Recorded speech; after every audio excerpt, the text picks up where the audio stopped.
Podcast Charge!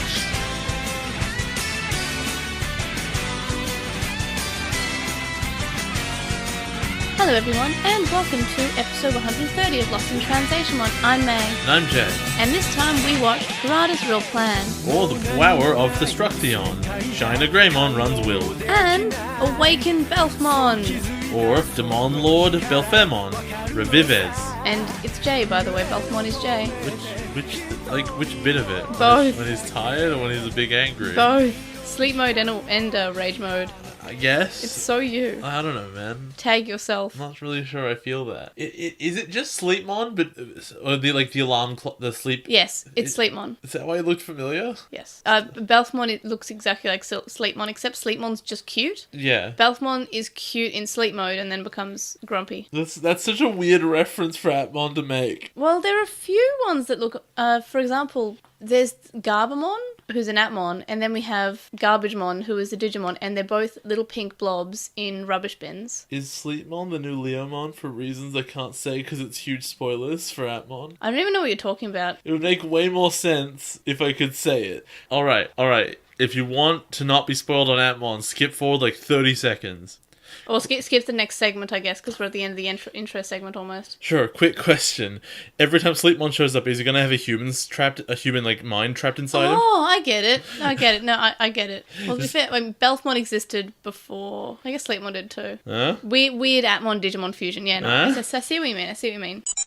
For DigiNews this week, first up we got more information about the Digimon Pendulum. We know that the pre-orders are opening in January, and they're super exciting. I'm very excited. Who? What? Who is it exciting for? Me. Just you? Yes. Well, actually, people who also like the Pendulum series or any Digimon V-Pets. So just you and two other people? Yes. Oh, okay. Well, that doesn't seem like a good commercial decision, but fine. Sam, Joe, and myself are very, very, very excited, okay? Yes. I'm so not excited, I can't even get into this joke. Okay. It's not a joke, it's serious. It's a joke. It's still a joke to me. I'm rubbish. Yes. The second bit of DigiNews is that the second Gatchmon minifigures, I said Gatchmon and not Gachapon minifigures have been announced and sort of silhouetted. Severe downgrade. Yes. There's an intense downgrade. They're just minifigures, but they're all Gatchmon. Yeah! There's like Gatchmon with different emotions. There's like snacking Gatchmon. You got a million Koromon. Why wouldn't it be Gatchmon? Well, speaking of a million Koromon and Agumon, the two... That was a solid segue since I didn't mention Agumon.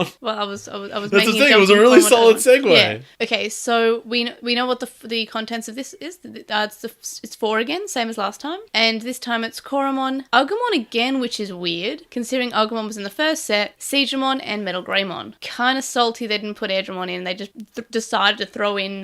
What, the Dark Masters who were actually important to the series? What? Metal Seedramon? No, just Siegramon. It's for the V-Pet. Oh, well... Fair enough. It's minifigures based on the first version of the V-Pet. So in the first set of them, they had Agumon, Numamon, Monzaemon, and... Oh no, there was a fourth. Are they all going to be weird and off like V-Tamer? Because it's based on the V-Pet?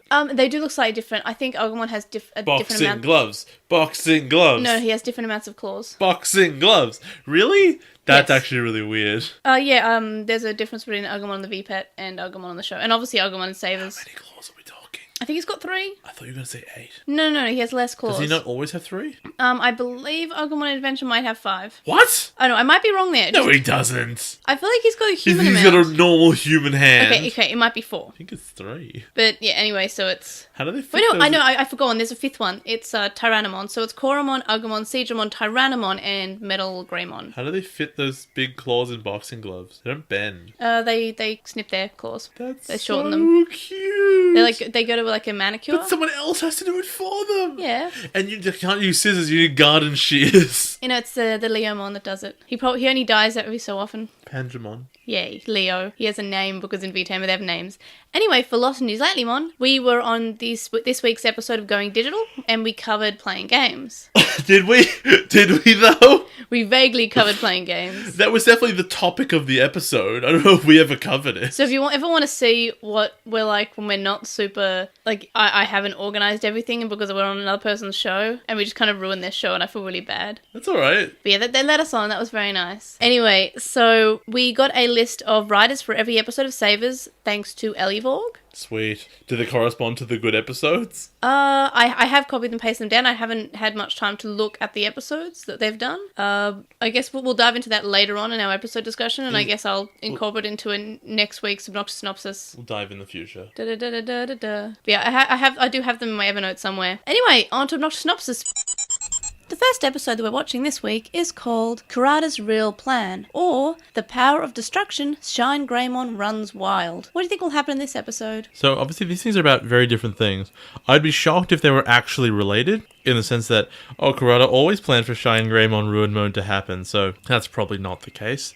Rather, obviously we're going to find out what's going on with his big collection of Digifluid, which I assume will power his new Digimon, which he will use to attempt to take over the real and digital worlds, because we've never seen that before. And it will be this great moment of dramatic irony, where the guy who was so afraid of Digimon because that he wanted to commit a genocide, in actuality he was creating one to benefit himself, and he was projecting the idea that Digimon are harmful and evil because that's what he was, and that's what he was making his Digimon to be. Or it will be something much worse. I don't know. And also Shine Greymon Ruin Mode, there'll be a Leomon and he'll say, "Oh no, this is definitely burst mode."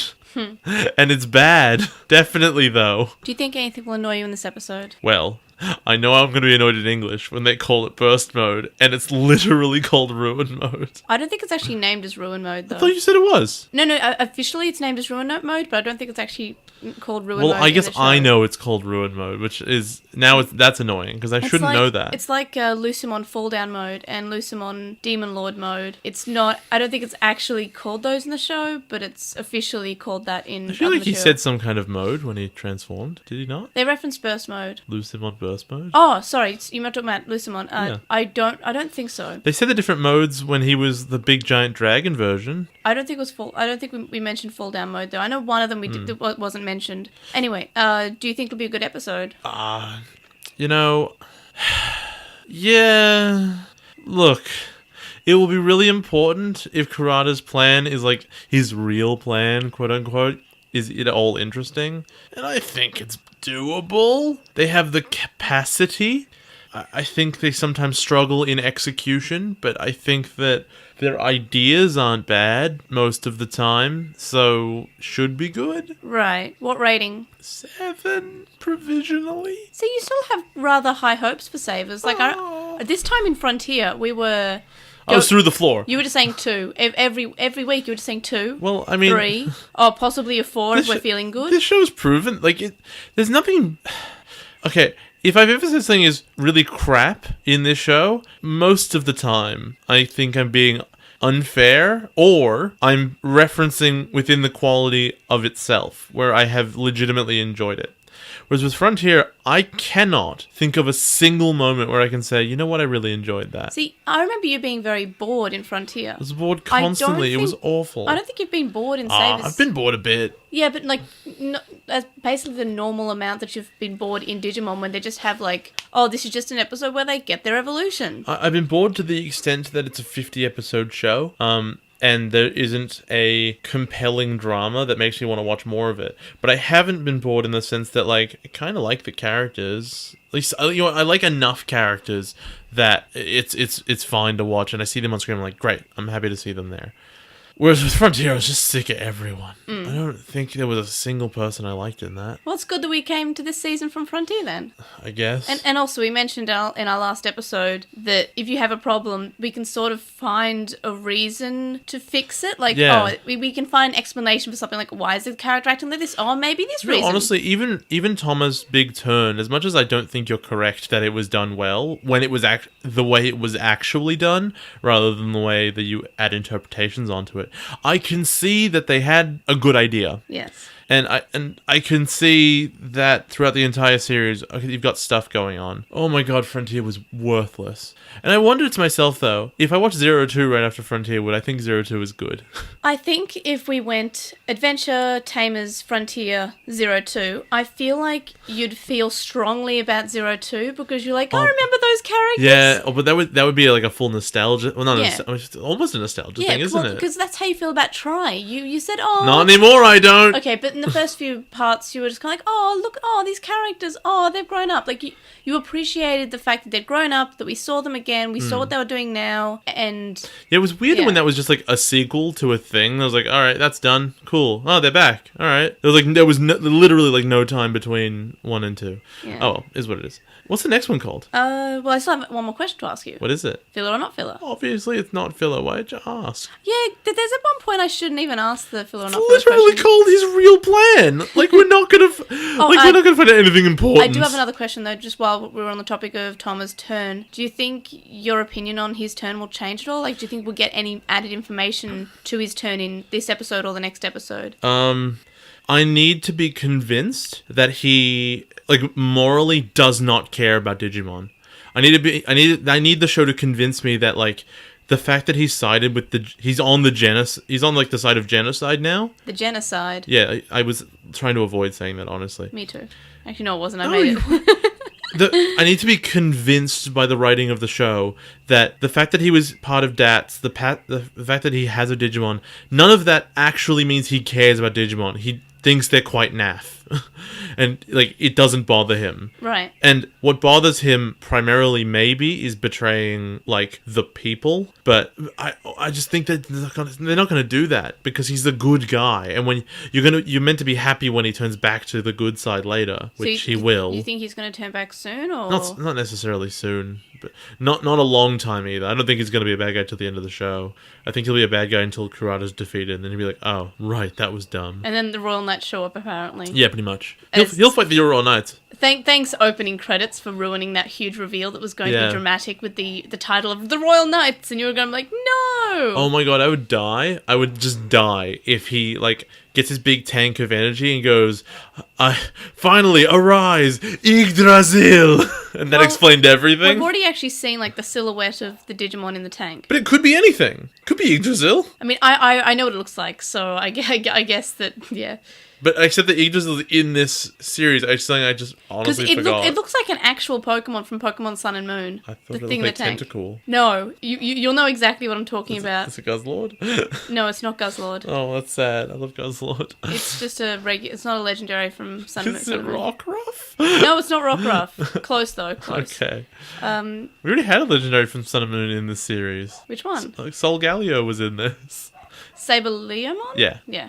They look really similar, honestly. Yeah, but Sableomon, there's no imaginative creativeness, but that was a word, just promise me that was a word. Creativity, there we go. Or imagination behind that character, because it's just a it's a saber-toothed tiger. Yes, but big. But bigums, like also very has bigums. a mane. Yeah, because it's a lion. Saber-toothed lion man. But, like, real talk, that was not a case of, like, we need to design this character. That was a case of look at that animal. Look at that. It was more of a Pokemon approach. It was, wasn't it? Look at that animal. Let's add a thing to it. To be fair, Galmon's a little Pokemon-y. Yeah, if I saw him as a Pokemon, he's I'd literally be like, a Rockruff with boxing gloves. See, except for Agumon, like, all three of them are Pokemon. Agumon could be a Pokemon. Okay, Charmander, I guess. Like, straight up, it's 1-to-1. Alright, this I guess we'll talk about the second episode now. The second episode that we're watching this week is called Awaken Belphmon. Or... I think the thing he's summoning is called Belphmon. Yes, well, maybe. Or Demon Lord Belphmon Revives. I think he's summoning a thing called Belphmon, and that is his real plan. What do you think will happen in this episode? I think he summons Belphmon. I got nothing for you, man. What do you think he looks like? I think he looks like a Pokemon from Sun and Moon. Wow. Given the information I have in front of me. I don't know where you'd get that idea. Let's see if I'm right about that or not. Do you think anything will annoy you in this episode? Besides the cicadas, which are starting up because it's summer now. What will annoy me is if they're so tropey that he summons Belphmon and Belphmon's like, well, human, you did your job, and just eats him immediately.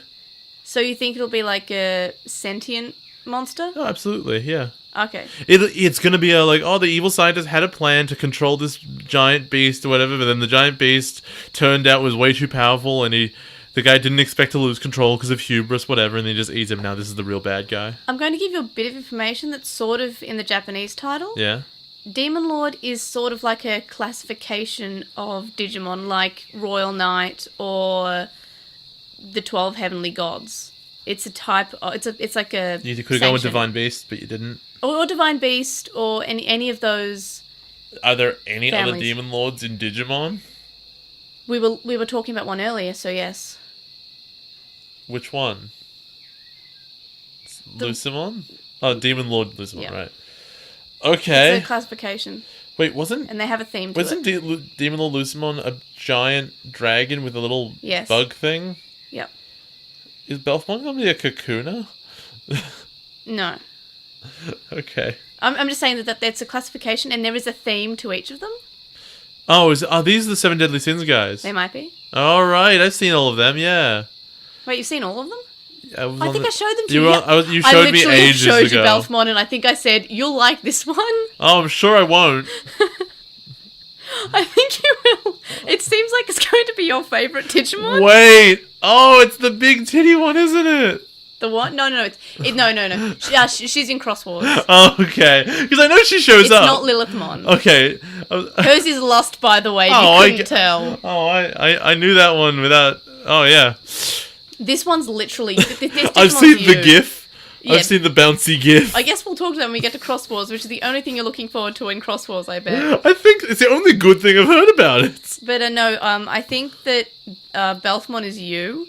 What? And you'll see, Oh. it's you. Is he a big fat dude who doesn't like Digimon? No. Well, then he's not me. He's Bigums. Oh God. He is Bigums. Oh, he's gonna eat Kurata for sure. I don't know. Kurata's not surviving this, and that's good though, right? The only way for him to die is for the other bad guys to get him. I mean, that's good, isn't it? Because seems fairly straightforward. We haven't seen many humans actually die on screen. I can't wait for the Royal Knights to show up, and they go, "Oh, thank God the Royal Knights are here. They're gonna save us." Oh no, Belphmon's corrupted them. Oh, they would have been so good. We already know Yggdrasil's there, and Yggdrasil always does some naughty things with the Royal Knights, Yggdrasil's nonsense, what is it? Yggdrasil's like, I guess the Royal Knights just fight for Yggdrasil, and Yggdrasil's always bad. This is the third or fourth piece of content I've seen with Yggdrasil in it, and it's literally never explained what it is. It's like, okay, Yggdrasil has been in Tri, but before this is the second time it showed up, like, in Digimon. Yeah. It was X Evolution, and then it was Sabers. This is the third time I've seen it. Yeah, and then he shows up in Cyber Sleuth. So they really, really like Yggdrasil and the Royal Knights. Is Yggdrasil explained at all in Cyber Sleuth? I think so. It is the god of the digital world. How do you not know? You've played that game like for hundreds of hours. It was a long time ago, but I know the Royal Knights actually had a decent reason for being bad in Cyber Sleuth. Oh my God. Did they have the line? Just tell me, did they have the line... But they're usually good guys! I don't remember. All I know is that the Royal Knights showed up and said, well, humans are literally deleting our world. Man, so if I played a game for 100 hours, I'd be able to tell you what was in it. No, I just have an attention span of a gnat. That's true. Anyway, so speaking of actually going on topic, do you think anything will annoy you in this episode? Yeah. I think the Royal Knights are going to show up like right at the end because Kurata's going to get eaten at some point. And then they'll do why are they fighting us? The good guys. Or there's every possibility the next episode is Enter the Royal Knights. That'd be a good title. Which is something we'll have to get to eventually. I don't think Belphmon will necessarily annoy me, but only because you said I like him. So, and he might eat Kurata, which would be great. I just think it'll be like me the whole time because it's you. Okay, well, okay. I don't even know what that could possibly mean. You. Okay. You'll find out. It can only be a comedy thing then, though. No, it's not a comedy then thing. It's not me! No, it's you. Anyone on screen that's me is a comedy figure. I'm sorry, LotMon wasn't comedy. LotMon's not me. Yes. Terriermon is me. Okay, yeah. I think we're all a little bit Terriermon. Anyway, do you think it'll be a good episode? You know what? Sure.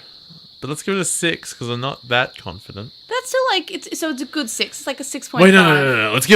Okay. Assuming my prediction is okay, it's a 6 unless Kurata dies, jumps to an 8. I want to see Kurata die. You really do, don't you? Yeah, but not for the reasons the show wants me to hate him. Yeah, but if you want him to die, then the show's done its job in No. making you not like him. No. It's not a wrestling heel. It doesn't work that way. It doesn't just not matter the reason you don't like someone. If a show is meant to make you feel bad because it's a tragedy or whatever, and the resulting emotion is meant to be negative, and you come out of it being really bored, and that's negative, that doesn't mean the show won. Right. Okay, I kind of see what you're saying, but like I still think... If I think he's crap, that doesn't mean he's an effective villain. Right. What rating? Oh, you already said... Yes, I did. Filler or not filler? It's clearly not. Don't even know why I asked. Anyway, so that was... Any other predictions? No, let's go. Alright, let's go, because this is probably our longest Obnoxious Synopsis ever, because we could not stick to the discussion. Alright, on to the show. This week, we'll be covering episode 35 and episode 36 as one episode. So, I want to, right off the bat, we're talking about the recap here.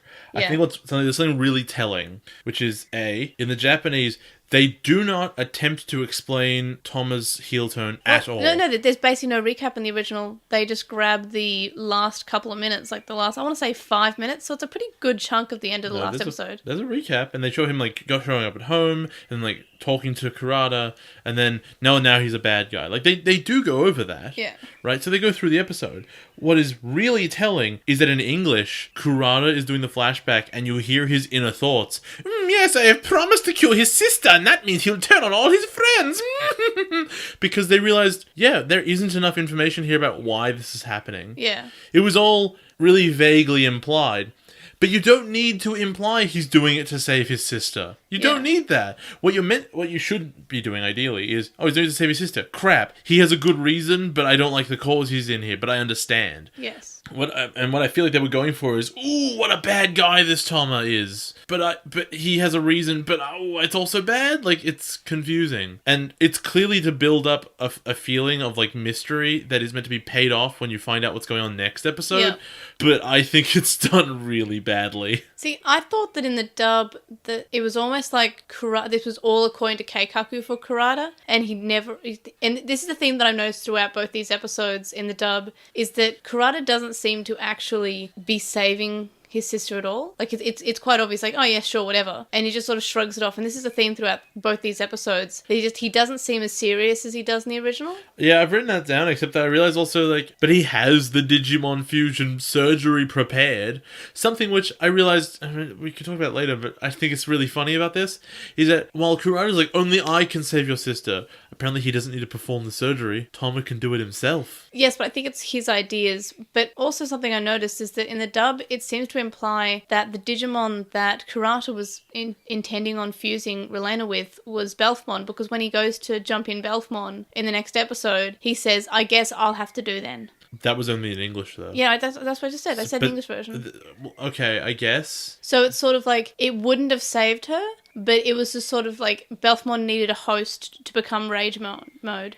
That would actually answer one of my biggest questions about that episode, which is, why did he have a machine that did that? Yes, he was going to put Rolanda through it. But that wasn't in the Japanese. Yeah, well, we do know that the dub writers were given the script beforehand and they knew how everything would end. Which means that they probably asked the question as well of, why did he have a doorway in his office that if he walked through it, it dissolved him and turned him into a ghost? Yes. Which then was compatible to be beamed into a Digimon. Oh, yeah, this part is like, it's sort of like very sci-fi. But sci-fi has reasons. There is no conceivable reason other than, oh yeah, I'm probably going to fail, so I'll need a backup of killing myself and putting my spirit into a Digimon. Well, in the dub, it's... No, but that's the dub. The dub was made second. It's not the intended meaning of the scene. Yeah. So as much as I applaud them for doing the job of, like, saving that one and making it kind of make sense, it still doesn't, because that doorway is nowhere near the surgical theatre. And what did Thoma think he was going to do? Also electrocutes him, and he makes the funniest face I've ever seen in my life. I know, I enjoyed that scene. Anyway, to what we're actually saying is that the recap in the English, as we mentioned, has Kurata narrating it, and we get a bit more information about it. Like, in the original, the recap's very sort of bare bones of, like, this is something that happened, and then gives us the last 5 minutes of the last episode. In which Masaru angers through a punch, and it's really sweet. Yeah. It's really cool. Now there's a scene that I rather like. Masaru's yelling at Thoma, and he says, apologize for the death of Digimon with your life. Fair enough. And there's something about this scene, and he's saying Murukimon, Baronmon, and Eldoradimon, all those Digimon that died because of Kurata, you have to apologize them with your own life, and I'm going to kill you. And it's pretty dark. Like, we've never actually had a main character say that about another main character before. Like, to threaten to kill them, to threaten murder against someone that is their teammate. We never had Taichi threaten murder against Thoma. Well, they've never met. Sorry, Matt. But he probably should have. To be fair, they're both blondes who want to punch their friends. That's fair.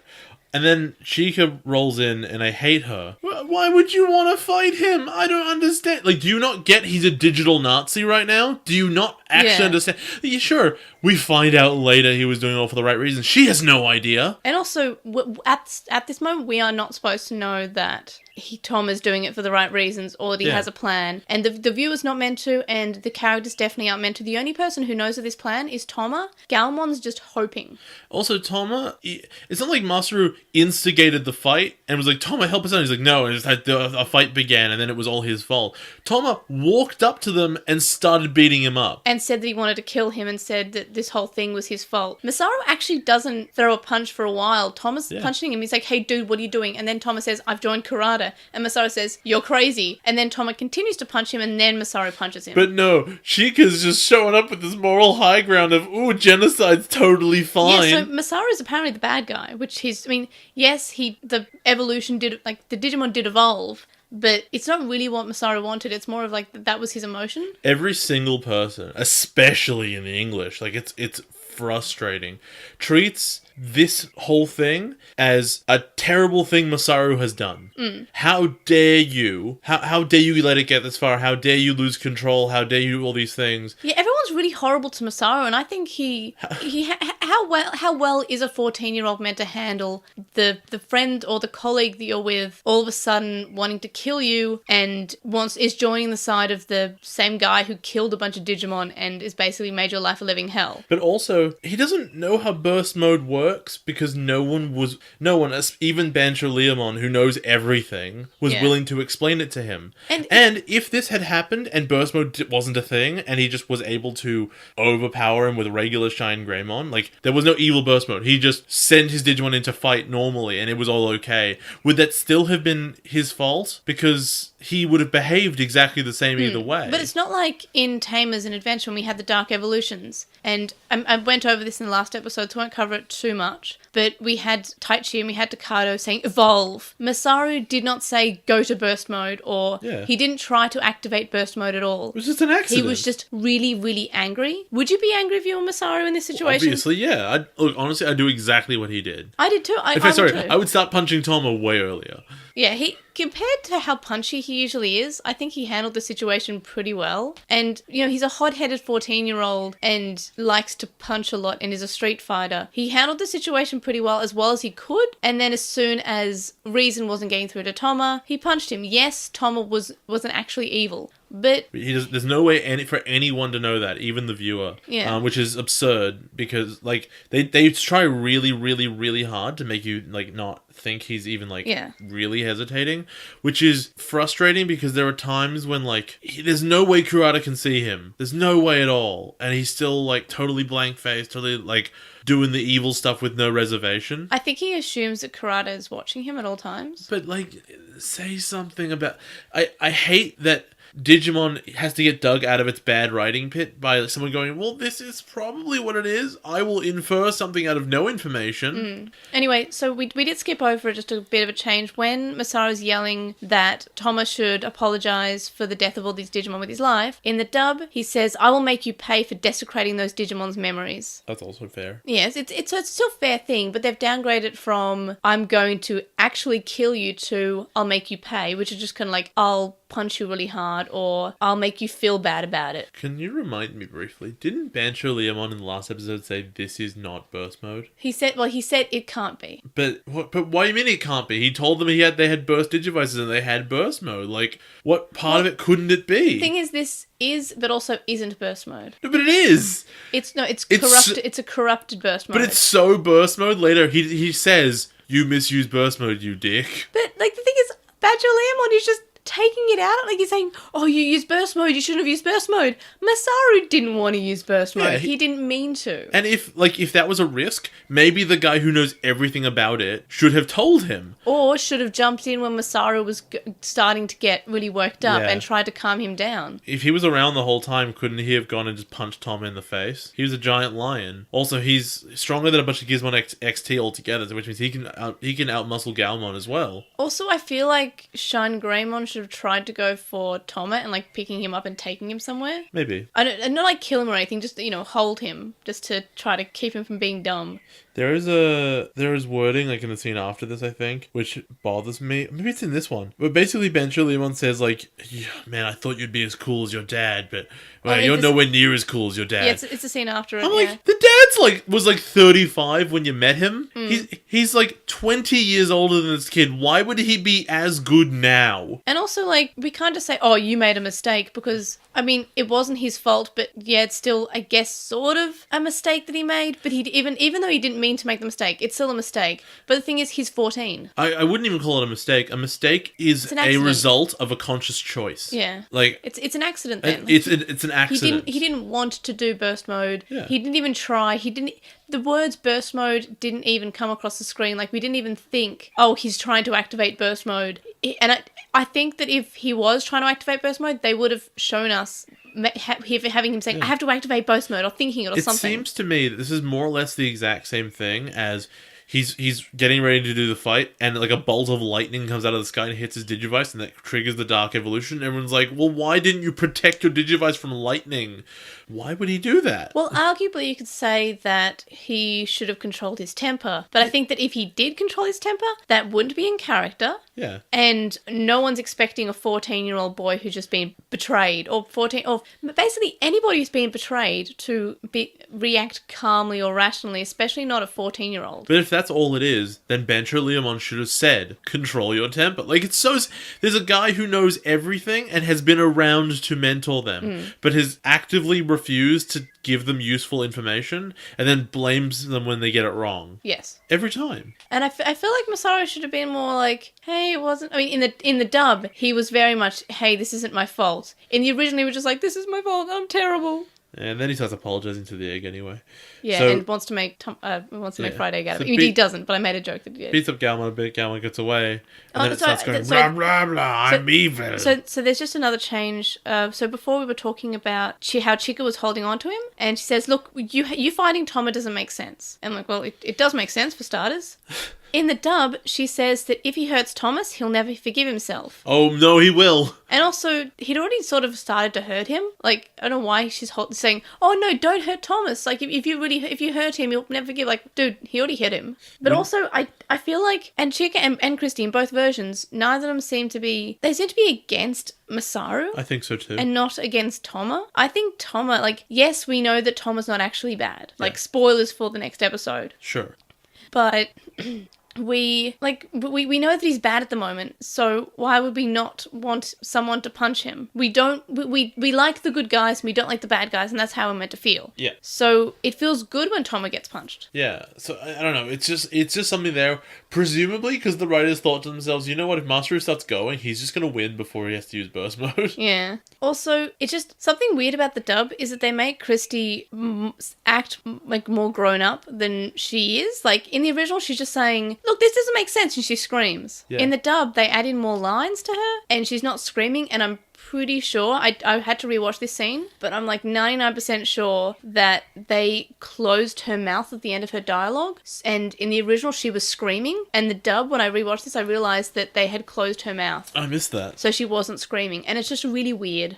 Like, of course she'd be screaming. This is a serious situation. Can we talk about the Digimon tradition of magic tears? Look, I'm okay with this. Look, it's fine, but again, shouldn't BanchoLeomon, who knows everything about these devices, so much so he trained them to get them? Okay, Tell them, like, by the way, to turn off burst mode, you just cry in your Digivice. It's fine. Look, I don't think it is tears. I think it's emotion. And I think that this season, especially, has emotion being the main part of evolution and bonding with your Digimon. I think it's more emotion than everything else. It's general emotion. It's just like, oh, it's the emotion to win. Sure. It's the emotion to protect your family. It's intense anger and it's intense sadness. And that reacts to the Digivice. So I don't think it's the case of magic tears. However, I had a good chuckle. It's a little magic. I had a good chuckle at the idea of magic tears, and it is better than, hey, I'm going to cry on my dead brother's face and awaken him. Or, oh, this Digimon's killing me, better cry into his eyeballs. Yay! Like, I think it's better than those. His eyeballs. That did happen! Yeah, it was disgusting. So continue. Look, you can say whatever you want about Sabers. You can not like Sabers. But, like, it's so much better than Look, I love Sabers. Yeah, Frontier's trash. And so far, I think that Sabers is better than Tamers. And everyone can hate me about that. Oh, you're wrong. Atmon's better than Sabers, though. Yeah, definitely. Yeah, Atmon's better than Tamers. Also, yeah. But I think Sabers may be more in depth than Tamers. And I feel like it has better writing in terms of actually showing us things before they happen, like well in advance. Or at least giving us reasons to believe things. But that's just my personal opinion. Like, you can think that Tamers is the best Digimon season, and I won't hold it against you. You can think 02 or Frontier or Adventure is better than anything else. I will hold it against you if you think Frontier is the best. Or 02. Look, I like Frontier. I do like Frontier. I will hold it against you and not associate with you any longer. Oh, no. I mean, I prefer Savers and Tamers and Atmon, but that's my preference. I think 02 might be better than Frontier, though. But Adventure is better than Frontier is the worst. Frontier is the worst by a huge country mile. It is not even close. I'm worried about your thoughts when we get to Cross Wars. Woo! There is a train in it. Woo! It's not the whole thing, don't worry. There's just a train in one episode. I want to die.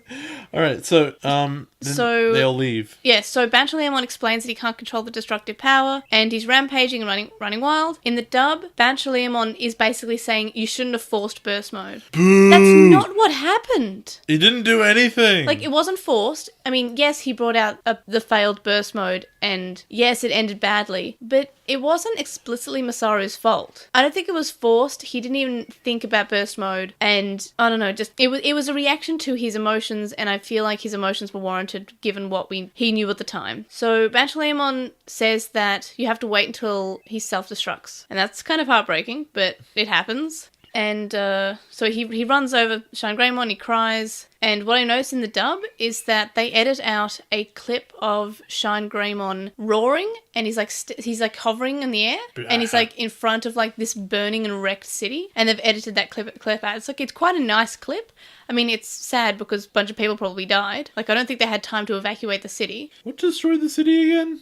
The Shine Greymon. Did he? Like, what did he do? Well, there's all these burning buildings and stuff. But I feel like that was there before he showed up. I don't know. I feel like he didn't help the situation. Well, when does it ever? So Thoma and Kurata retreat, and then in the dub, when Shine Greymon becomes a Digi-Egg, Marcus mentions how he's self-destructing, as Belphmon said, and when Masaru catches the Digi-Egg, he screams, and he says, "Why did you become a Digi-Egg?" And in the dub, he just screams along, "No!" To have your platoon moment, just screaming up at the sky. Yeah, it's a sad scene. Then they all just go back to the base, right? Yeah. Eventually, and then they're like, "So when's it gonna hatch?" And Lalamon's like, "Oh, it could be a week, it could be a year, maybe never." Like, what?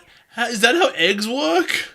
Why would Digi-Eggs work this way? Like, when people in real life are pregnant, you kind of have a reasonable estimate of how long it will be.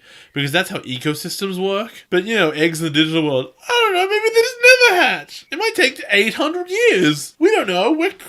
It's really stupid. It's not like we're based on programs that are all incredibly regular and straightforward.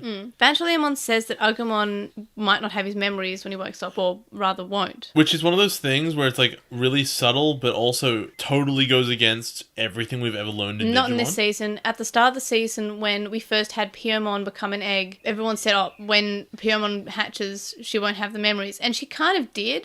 But I guess they did say that. But her memory wasn't 100%. Like, she was still a bit crazy. But she didn't act the same. Like, she knew she was looking for Chica, but she didn't know who Chica was or where she was, and that's all that she could do, and she was quite aggressive. Right, I forgot they foreshadowed that. They did actually mention when Digimon are reborn, they don't have their memories. Except if they have a human partner, then Agumon totally will. Well, we don't know that. Oh, we do. They'll address that when it comes to it, because that'd be heartbreaking. I know how it's going to be. But the idea and the fact that they foreshadowed it is why I think that's It's good writing, I think, because they actually foreshadowed something. Sort of, yeah. Except that... You didn't remember. Yeah, well, it's been a long time. Yeah. Well, if you're watching one a week, it's been even longer. Yeah, imagine so. Yeah. So Thoma and Garmon get out of a car, and Akuto followed him. Kurata sneezes, and he says, "Oh, your puppy is with you." Gamon's like, I'm not a dog, okay? I look like a dog, I'm not a dog. And then Kurata, the sass master that he is, says, "Well, whatever you are, I'm allergic." It's pretty... Well, he's pretty allergic sassy. to Digimon, because he was sneezing at Agumon. Yeah, but we've only seen it happen twice. He's just... Well, your theory is he's just being a dick. Yes. I think it's funny. I think it's on purpose. So... Because it makes more sense, because he's been with a lot of Digimon. It's true. Also, he becomes Belphmon. Why is he not sneezing all the time? He would be allergic to himself. No, because that's not how immune systems work. If your spirit is elsewhere, you've left your immune system behind. Okay, good point. So good Thomas point. explains, okay, so I'm pretty sure I know what happened, right? There was like a super DNA charge and it happened with the Digivice. It wasn't Agumon. And Kurata's like, I don't care. We're not talking about that. It's not relevant. Shine He's a Greymon Digi-egg. died. It's fine. So we're just going to move on with the plan, okay? And then Tom was like, well, what is that? You haven't actually told me? And then, like a true supervillain, Kurata's like, ooh, let me tell you all about my evil plan! Look, he is so excited about his evil plan. He's Like, really and that's happy so about great. it. It's nice to see when a bad guy is like this enthusiastic about his plan, So- and that's what I kind of like. I know he was talking. I'm sorry, but I just really like how excited Kurata is about his plan. Look, I'm not saying it's bad, right? What my entire problem with Kurata, and I've written this down for a bit later. Basically, like Kurata is a cackling maniacal supervillain. He's constantly like, and this is my plan. Yeah. He's so happy about it. You can see through it all the time. He's not a subtle guy.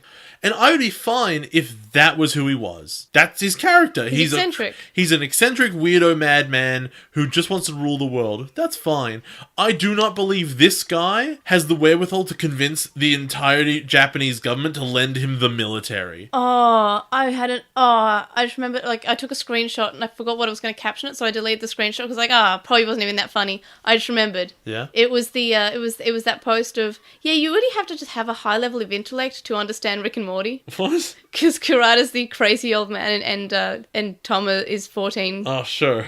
Fair enough. It's an approximate reference. It's close. It's getting there. But yeah, like, I believe this character because he's not bouncing back and forth anymore. Like, this guy's been really consistent ever since kind of like the genocide began. But now that I know this character, I believe so much less that he managed to convince anyone of anything in the Japanese government. If he was just independently wealthy, I'd be like, fine, all right. He's a weirdo scientist with his own evil organization. I'll believe that. I don't care. He got freaked out once and it led to him going mad. That's fine. But I do not believe he got the government on his side. And it's much more obvious that, like, he would never work that way, because when he's got any sort of advantage, he throws all subtlety out the window. Yeah. He's like, on TV, ooh, I'm evil! Hello, everyone! I'm going to destroy you! I do see a point about how, like, he shouldn't have been able to convince them now, because you're right, it is better when he is this eccentric, excited with his plans, crazy person. I don't even think that they needed to go with the government angle. The only reason they did that was to get, like, a reason for the minister out of the way. Yeah. But I think that you could have done that in a different way. Like, I think you could have had, and this is a very wrestling thing, which is it is really frustrating to see all the bad guys on one side because they're all bad guys. It's every possibility you could have had Dats trying to fight off Kurata and then also dealing with the minister. Or how about they lump in Dats with Kurata and they say, oh, they're all bad. No, I don't think that's necessarily that interesting because it's just prejudice that it's really boring.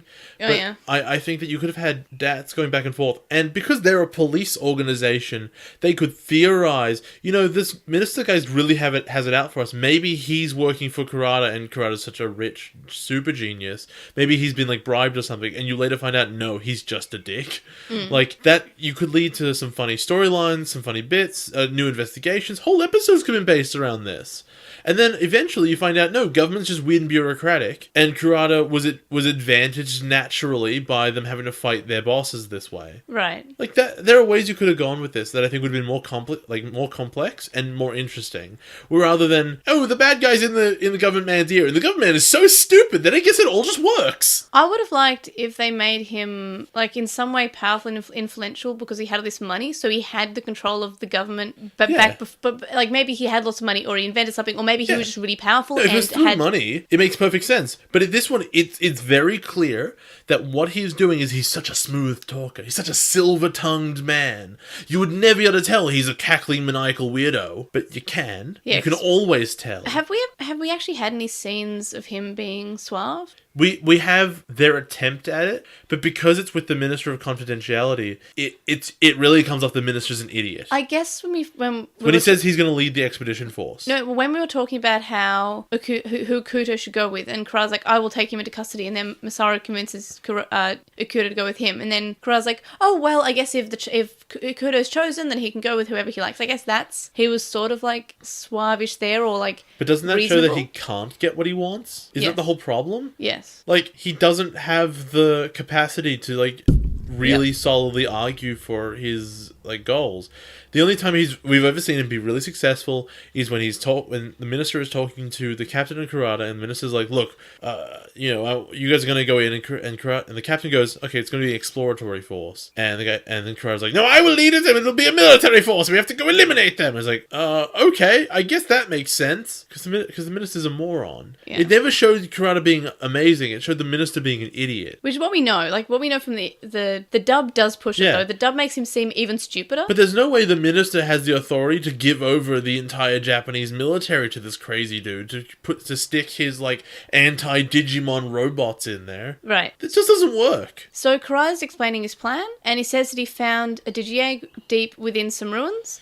It seems weird that he was, like, spending the time to explore when he was on his big genocide plan. When did he do this? Because we've seen, presumably, every time he was ever in the digital world. I think that he might have gone back after the genocide. Maybe. But, like, when? Are there clones of this guy? I'm not sure. It doesn't actually give us a timestamp. So he's in this place where this Digi-Egg was sealed, and he says he nurtured this Digi-Egg that he found. In the dub, he also says that the hieroglyphics in the ruins told of some ancient prophecy where Belphmon wakens every 1,000 years. How could he read them? Exactly. It's in digicode. How could he read that? I know. Exactly. Not exactly. That's not exactly. No, exactly. No, that's why I'm saying it's a weird thing. There's no Rosetta Stone for digicode. Also, like, they straight up just wanted to put another prophecy in there, I'm pretty sure. Also, what's very weird here is it makes perfect sense for you to go, okay, he has this incredible, absurd power, so yeah, he'll develop a god complex and want to take over the human and digital world.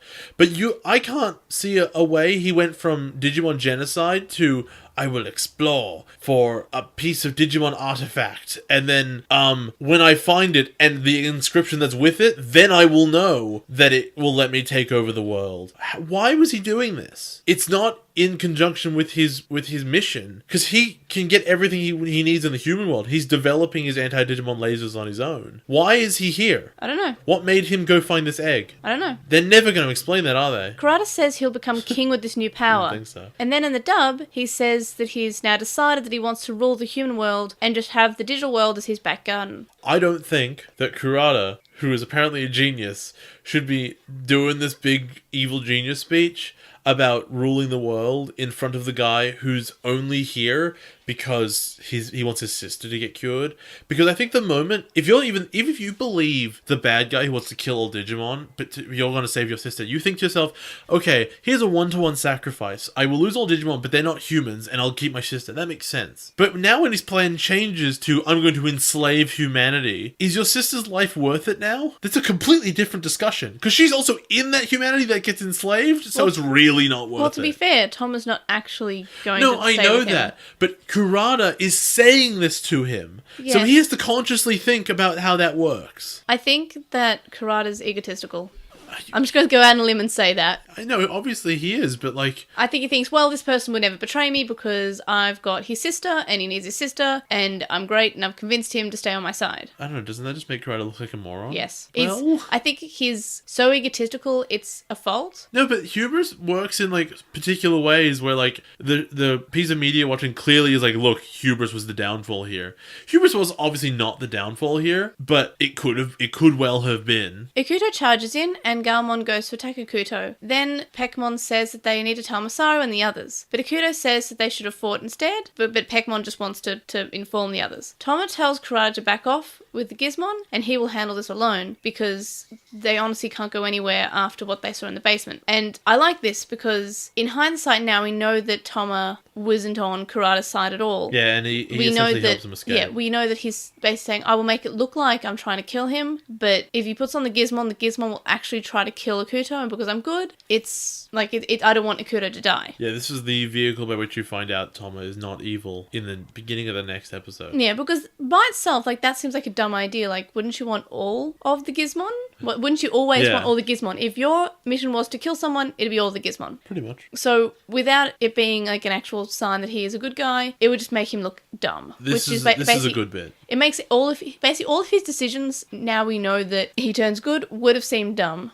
Or would have seemed like a genius didn't think it through. But everything, it turns out to be because he thought it through. So then Ikuto evolves Peckmon to Yatagaramon, and he asks, are you seriously betraying us? Yeah? Do you remember, I think it was in Obnoxious Synopsis, did I not say that Kurata's real plan was to control the real world and the digital world? Yeah, because that's called every Digimon bad guy I know, ever. but like, it actually killed me when he says it like directly and outright. It's like, I'm going to control both worlds! I'm like, okay. It's really straightforward, isn't it? Every bad guy. Seriously, what do they think they're going to do when they rule the world? Like, do they think they're going to be a good ruler? No, they think they want power over both things because one is not enough, because they're greedy. And because they're bad guys, we've shown that greedy is a bad trait for them to have. What benefit is there to rule the digital world? They have no civilization. They just want the idea of owning and controlling two worlds. Who cares? However, the dub does kind of fix this by saying, oh, it's just my back garden. Like, it's nothing. Like, the real thing is I'm controlling the real world, or the human world, and then I just sort of have the digital world as like a side gig. I feel like these old cartoons where ruling the world was the bad guy's like plan is just a world where they don't really understand. It's like the writers don't get that money is really strong. Like, surely you just say, I want to own Google. Like, I would like to be the CEO of Google. No, you don't want it. Being a CEO is a job, May. You just want $3 trillion.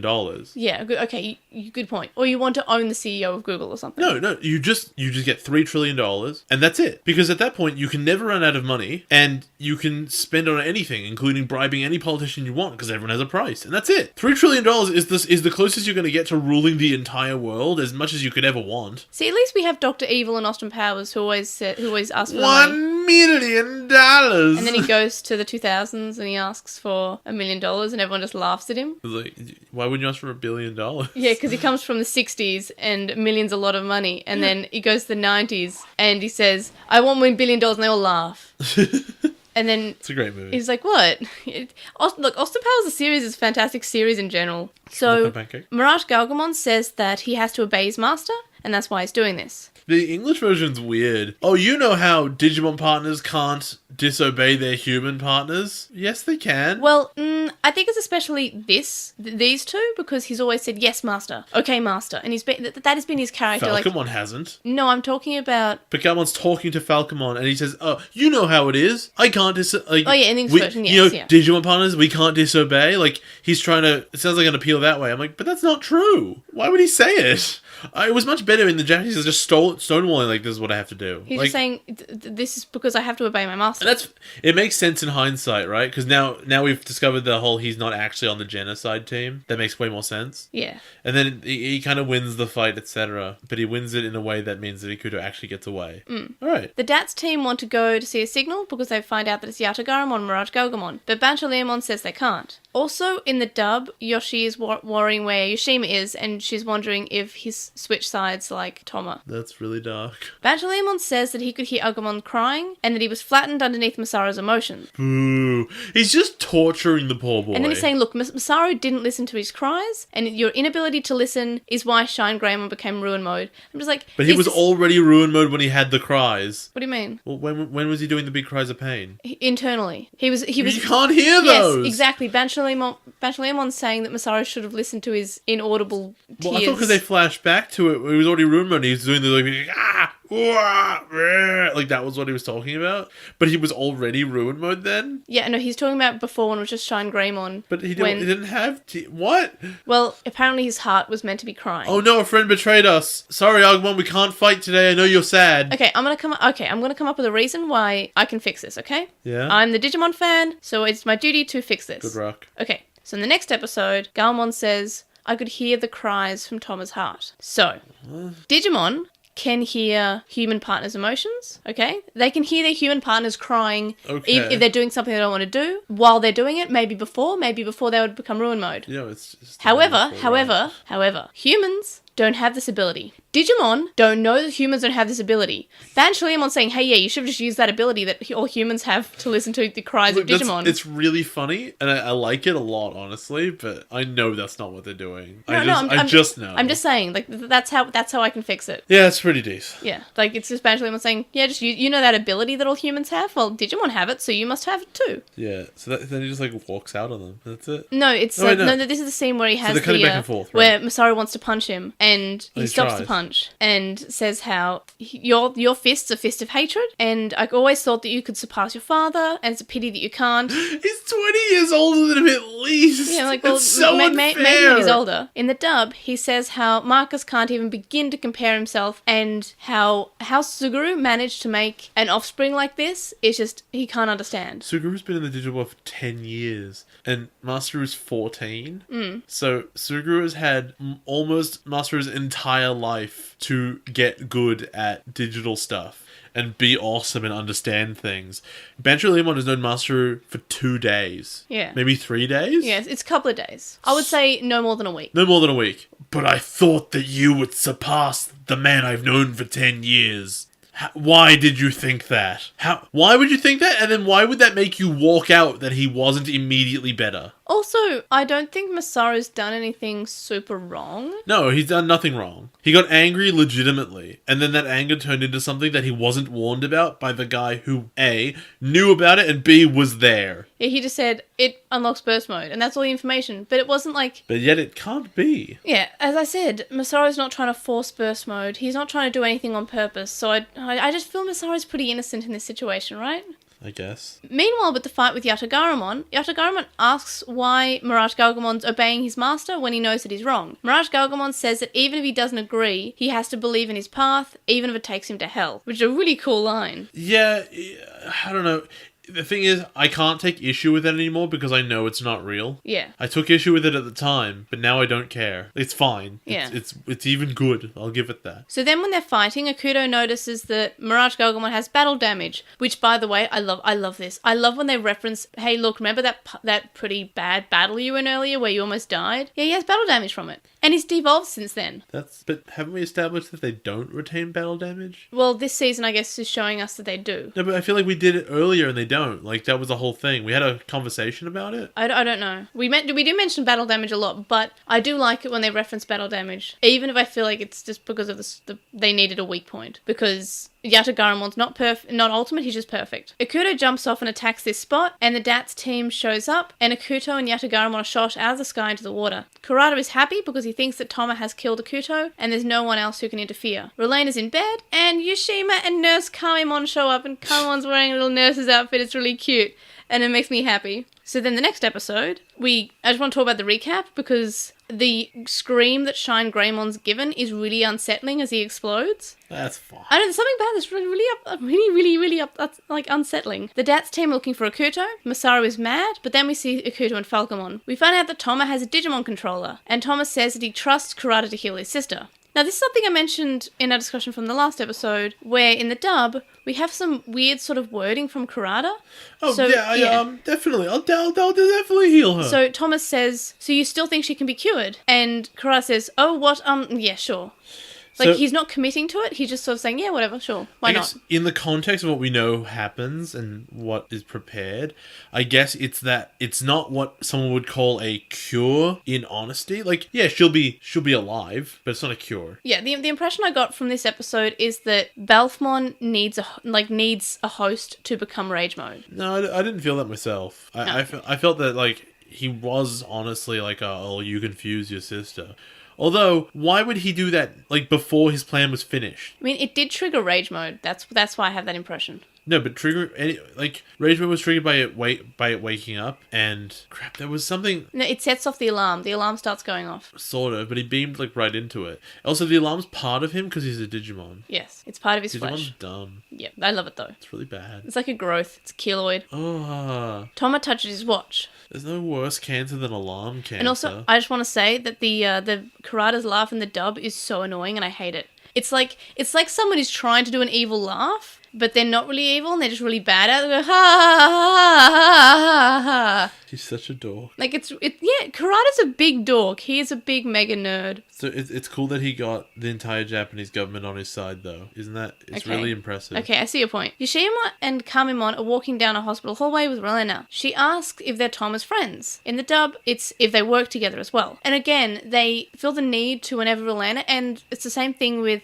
Christy as well, is that they want to cram more words into these tiny children's voice, like mouths, when it doesn't fit. Yeah, you were really trying to resist saying cram things into these tiny children's mouths. Yes, huh? I was. And well, you failed. It was the same thing with Hikari in Adventure, is that they tried to age them up significantly, or making them sound smarter by putting more words into their mouth than is possible and just adding more information. It's just weird. Nah, it's fine. Yoshima says, well, you could say that. She asks if it's a good idea because today is her surgery. In the dub, she says that she was ordered by Thomas to not leave her room. Whoa. Then some army men are in the hall, so they hide. Then they see a lot of Digimon. In the dub, Relena says they're cute. I was trying to figure out if she was in like a public hospital or like an evil base. I think it's evil base because there were just Digimon there. But it's weird because in her room there's like an above ground window, so anyone could just look into the evil base. I think it might be like a secret evil base. Or But like it can't be that secret. It's like a government building evil base. I mean, but they have like Digimon tanks installed. Yes. Who did that? The evil Digimon base people. Fair enough. That makes sense, approximately. No, it doesn't. Yoshima wonders if by surgery Kurata is going to fuse Relena with a Digimon. And I don't actually remember this actually happening prior to this episode. So when I think I mentioned this either in Obnoxious Synopsis or in our last episode recording, that this was his plan. Oh yeah, no, it was the last episode recording, because you said... I was like, straight up, he'll fuse her with a Digimon and that'll fix it. No, I said that. You said it? I said, well, we don't know. We don't know that maybe that's the only way they can fix her. That's something that Kurata can do, but Thoma can't. Oh yeah. Because you're saying, yeah, why can't Thoma cure her? Why does Kurata have to? And I said, maybe Kurata has to fuse her with a Digimon. Yeah, I forgot that was his actual plan.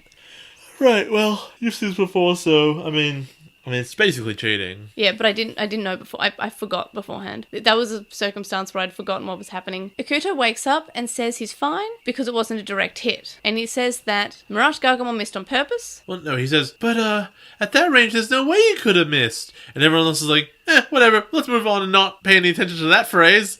Yeah, I don't know how it missed. It implies that he missed on purpose. He definitely doesn't. I don't think he definitely doesn't say it in Japanese. I think he suggests it as a possibility in the English. Ooh. Because they don't think their viewership is that smart. Ikuto says that Belphmon is one of the demon lords, which of course he would know because he was raised as a Digimon, so he would know the folklore. So I like this. I like that they're remembering that. And look, I shouldn't give them praise for this. You shouldn't give them praise for being normal and doing an okay job. Because I feel like in previous seasons we've just completely forgotten about something about a character and haven't used them in a certain way. Can I tell you about my mild botheration in this scene?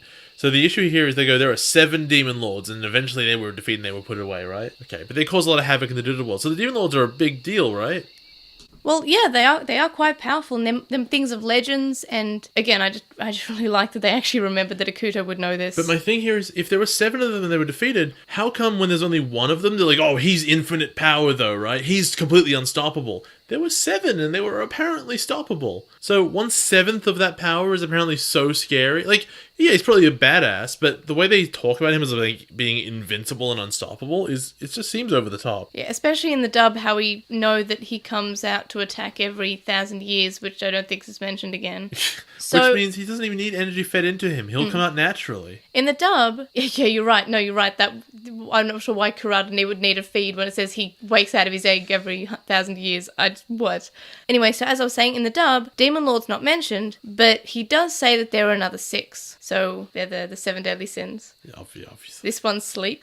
Is he Sloth or is he Wrath? Which one do you think he is? I think Wrath is Lucemon. Fair enough. I'm pretty sure. I could be wrong. I'm pretty sure he might be Sloth. But he was asleep at the beginning, and he sleeps for 1,000 years. So I mean, it makes sense. And then he wakes up and he becomes like this grumpy like monkey dog. Oh no, Lucemon is Pride. No, Creepymon is Wrath. What's creepy? His actual name is Deathmon, but we can't have that in English dubs. So they call him Creepymon. They could have made him a joke and call him Deathmon, and he'd be like, "Oh no, Deathmon." Yeah. He goes, "What?" Belphmon is Sloth. Yeah, cool. We got So it. yeah, Lucemon was Pride. Another one's Beelzemon, by the way. Okay, Sloth is a weird one to start with, isn't it? Can you guess which one Beelzemon would be? Beelzemon. Oh god, what are they again? So there's Wrath, Pride, Sloth, Gluttony, Lust, Greed. I think Beelzemon's Greed. No, it's Gluttony. That's so weird. You'd think Gluttony would be fat. Yeah, well, you're my favourite one. Is it Lust? No. That's mine. Okay, that's Lilith one. No, that's my favourite. My favourite's Envy. Okay. His name is Leviamon. Oh, that's the thing. He's really cool. Looks like a holy beast. Yeah, he does. But so there's the 7 deadly. It's like Xinglangamon's brother. The 7 great demon lords. Fair enough. 7 deadly demon lords. I don't think we see them all in the anime. We just see most in the anime, I think. I'm pretty sure. We definitely see Lilithmon in Cross Wars. Stay tuned for that. In a couple of months, we start Cross Wars in February. Bouncy, bouncy, breaky, breaky. Oh, I have no idea how they're going to cut that out in the dub, by the way. They'll just skip it. That's upsetting. I feel like that's her character. More or less, yeah. Well, to be fair, she's lost. Yeah, but they're not banking on that. Look, like I'm pretty against like using women as fan service, but when it's the Great Demon Lord of Lust, I'm fine with that. I'm not against it. Yeah, you're not against it in general. Because I'm the fan being served. Yeah, okay. Well, you can continue being awful. Okay. You got it. Oh yeah, we'll just call it like we'll call the first episode that we cover with Lilithmon. I'll call the episode "Bouncy, Bouncy, Bouncy, Bouncy" for you, yes. And then everyone will say, "Wow, May's a perv." I'm like, no, that was all Rowan. You'll all remember. Don't worry about it. Thoma has put up the Kamemon inside Yoshima's Digivice. I almost said Cameramon because I'm really obsessed with that mon still. So he says, oh, look, we can't be too careful with you. Relanomon is wearing some kind of collar that we get like a close-up of. Did you call it Relanomon? I might have called that Relanomon. I'm really bad with words today, okay? You be quiet. Nah. So Yoshima questions Thoma, and Thoma says that this was a win-win situation for him, since Roland will be cured, and he can also utilise his genius intellect here to his heart's content, and his job at DATS was holding him back. In the dub, he says he wasn't being intellectually challenged at his job at DATS, and now he is. Yoshima asks if he knows that Rolena's surgery is her fusing with a Digimon. What's important is that Thoma doesn't answer. The dad is like, well, of course it is. Why else would this work? I'm an old, white, very rich man, and I talk like this. Though I do actually kind of like the scene in a way because the dad does seem human. Just for a second, and he says she's going to die. Even if she's not in her current form, at least she'll be alive. I mean, I guess. I know, it just makes him seem human and he's not too awful. I don't know. I feel like we're going to fuse your daughter with a weird digital monster and also I'm going to take over the world. Like, it's not human to accept that without... Well, do we think Thoma's dad has been told that? Well, we know, at the very least, he knows about the Digimon fusion part. Okay, yeah. Well, how come dads in Digimon are rubbish? Because dads, like, most of them are rubbish? Just men are rubbish. Yeah, exactly. That's what I'm saying. The true message of Digimon... Most dads are men and they all suck. Okay, there are 2 messages that Digimon tries to teach us. 1, men are awful. 2... But also they're the ones who can be leading the party and winning the day for everyone. 2 is that there's nothing in life that can't be solved without crying into it aggressively. Friend, cry in his eyeball. Oh, that's strong. Just if your friend's dead, just cry on him. It'll fix him. I promise. Cry on that nerd. Just if you're having an argument and you're trying to kill your friend, just cry in his eyeball, or he will cry in your eyeball. You know, just funsies. Yoshima's not amused by all this, and he does like this face that reminds me of Tailmon and Adventure. Yeah, no, it's the same face. Yeah, just like, huh. He's just done with all of Thomas' crap. Me too. Well, to be fair, like we understand that it's not Thomas not actually only now. Mickey and Megumi have a Digimon signal, and it's Belphmon, and we get like the shot of Belphmon, and he's really cute, and this is like our first shot of him. And, like, in Obnoxious Synopsis, I was mentioning, hey, it looks like a Pokemon. It's Komala, by the way. I don't know what that is. It's the koala from a Lola region. I mean, I guess. The problem is it looks like Sleepmon, so I couldn't even make the connection. Okay, see, I didn't, for some reason, didn't actually make the Sleepmon connection until you mentioned it, but looks you're the right. same, even as, like, the alarm clock. Yeah, you're right. You must like Atmon a lot. I do. That's good. People should... Okay, if you were listening to this and you haven't watched Atmon yet, please watch Atmon. Sleepmon's great. If you want to hear Jay actually enjoy Digimon, listen to our V-Tamer or our Atmon coverage, because that's the most he'll ever enjoy Digimon, and I can guarantee that. Never again. He might enjoy Next. I feel Next is good. Anyway, the governor's wondering where Kurata is, and then Kurata's face just pops up on the monitor because convenience. He says that this is his weapon and he's controlling it. Kurata says he wants world domination, and he says that he deserves to be the king of every country, and all the world leaders should be contacted, and otherwise he'll burn down everything with Belphmon's flames. Dats says the only ones who can fight are Masaru. Like, they're the only ones who fight, and Masaru should stay with Agumon's egg. Yep. Why would the leaders of, like, most countries in the world, like, A, know what Digimon are? Because this is a Japanese problem primarily. Yes. And B, like, why would any of them think this Digimon was any more powerful than any other one? This Digimon's done nothing. The whole point of this scene of, like, the bad coming out, like, do this or I'll destroy you, is there has to be a show of force first, but there isn't. It's just a big floating sleeping cute thing. Imagine if you were, like, the leader of Japan and, like, someone holds up a puppy and is like, I will destroy your whole country with this. Wouldn't you be like, no? Also, how do we know that Belphmon can travel between countries? Yeah, exactly. Well, it flies. Yeah, but whatever, can it fly for that long? Maybe. Like, is there a time limit before it falls back to sleep? I guess it was doing damage when it was asleep. Was it? It was blowing up buildings with its, like, it was breathing air on things and blowing buildings down, and it was also had green flames coming out of it. Wasn't that only afterwards? Well, at the moment, he's currently destroying the city and he's just sleep mode, because Kurata's still separate from him. Oh, we've just mentioned, in the English, he mentions sleep mode and rage mode, like, he explains them. Well, when we get a Digimon analyzer for Belphmon sleep mode, which I keep on writing and saying as Belphmon Sleepmon. Well, that makes sense, doesn't it? Yeah, and then... Or with it being Sleepmon. I wish the Rage mode had also an Atmon counterpart. Does that mean that if you give him a blanket, he stops being a demon lord? No, you give him some fried eggs. Oh my god, Sayuri could fix the whole thing. Oh my god! It's all coming together. I love watching. But the best thing about Digimon, really, is seeing all the bits that Atmon stole and made good. Yeah, like... That. There we go. All those things together made Atmon good. It actually has quite a bit from Frontier, actually. Yeah, let's stop talking now. Let's stop talking about that now. Move on. And from Young Hunters. It has a lot from Young Hunters. From Yunters. Which Jay is going to hate. And I love Young Hunters. I'm upset already. It's only 25 episodes. I'm upset right now. Yeah. Yoshima wonders if Thoma really expects to go through with all this. Then we see that Roland is in surgery, and that she says after her surgery she wants to go racing with her brother and Galmon. In the dub, it's the same sort of thing, except she says she'll challenge him to a race, and Thomas says that she'll win. And then we get more shots of him checking his watch. So we had this in the last episode as well, and they're sort of showing that something's happening. See, I kind of thought that, like, because he'd made this, like, Apple Watch looking thing to control the Belphmon, I thought, like, maybe, his watch will override it and also be a controller. It wasn't. It just blew it up. Yeah, well, it had control over it, kind of. Not really. It had control over one function. The explode function. Then we get an amazing cool scene. Mickey and Megumi are on motorcycles. It's very cool. Then we get some evolutions. Digimon on motorcycles! This is such a cool scene. And I really like when they actually give moments that are quite cool to Mickey and Megumi, because I feel like we don't know much about them. I like how they don't matter. I like how they're more important than I keep on saying Megumi, but that's not her name, is it? The two girls, Riley and the other one. Rem and Ram. The one Rem and Ram. Yoli and the one who's not Yoli. Yeah. I think one's called Mayumi. No. I think I don't know. I don't remember their Japanese names. I don't know either. One's called Riley. Okay. I love them. They're my girls, but I don't remember their names. Are they though? Mickey and Megumi are better though. One of them's story I remember is they're too attractive and they like to swim. And they like bread.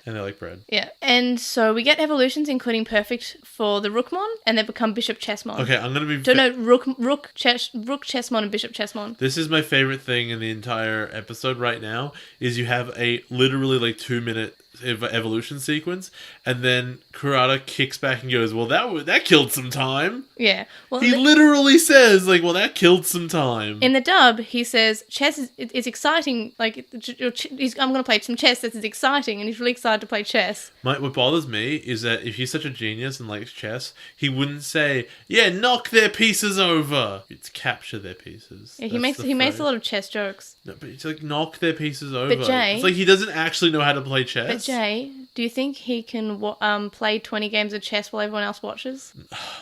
No, it's I found out the identity of the Digimon Kaiser in Digimon Adventure Tri. What? It's Kurata. No. Yeah. We're just gonna stop this train of thought right now because that made no sense. Yeah, Kurata invented universe travel. He and Ryo. Ryo's his best friend. Ryo's been doing it for years. Yeah. What if it's just Taichi from V-Tamer? What? I don't know. What are you talking about? I don't know, I'm tired. That'd be so nice. What if Tai in Tri is dead and then Taichi from V-Tamer replaces him and like no one works it out, just the viewer knows? Oh, that'd be sad, but also like oh no. But no, what if they just do it subtly? Like, what happens if, like, we have, some finishing shot, and then we just see, like, a yellow cape somewhere? You know, he's, like... It's a subtle thing, so only the viewers who know V-Tamer know. Yeah, he's standing in front of, like, the whole team, and he's got the cape on. You're like, wait, hold on, that's weird. And then, right at the end, after the credits, there's, like, one more scene, and it cuts to Tai, and he just turns to the camera and goes, I always wanted a sister. Wink. Oh, because he doesn't have a sister. V-Tamer's so good.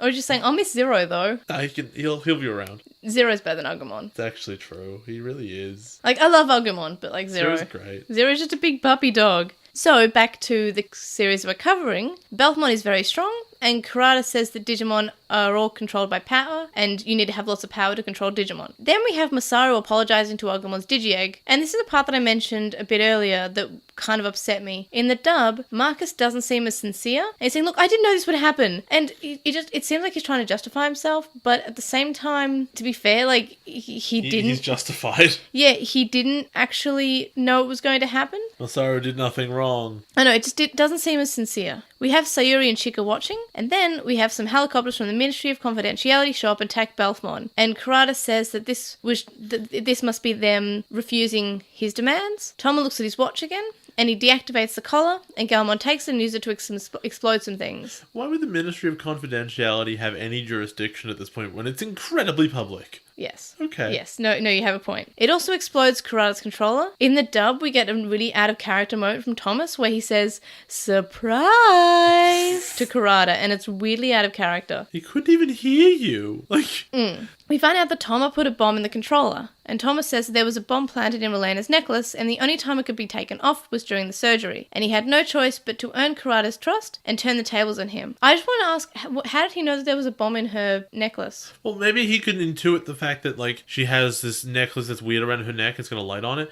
But better question, if he could just make a remote control that would turn it off? Like, he did it himself, right? He didn't... I think that Was it deactivated for the surgery? I think they had to take it out for the surgery. I think it was being deactivated for the surgery. Yes. I feel like he did that. No, I feel like it was deactivated just then, and he was checking his watch for the right time. Maybe it's that. But the point is, I don't know how he knew that there was a bomb in Relena's collar, or I guess he was probably told that it needed to be taken out. You think that Kurata, cackling madman, wouldn't have just said, there's also a bomb on her neck, so don't betray me! I attached a bomb to your sister. It's a good chuckle. Because I'm definitely doing what's right for your sister. That's why you should join me. I attached a bomb to her, though. Yeah. Remember that. Then Galmon says that he could hear the silent screams in his master's heart, and that's why he obeys him. And this is the same sort of thing as how Masaru was expected to hear the screams from his partner's heart. It'd be really funny if this was like something you could trace back through the rest of the season, is all these Digimon keep saying, I could hear how happy you were. Well, we know that Digimon react to humans' emotions. Yeah, but here is such a weird version of that. But we don't know how humans react to Digimon emotions, I don't think. No, they don't. I think in the dub they've said that they react to each other, but I feel like in the original it's only been Digimon react to the desires of humans. Correct. But I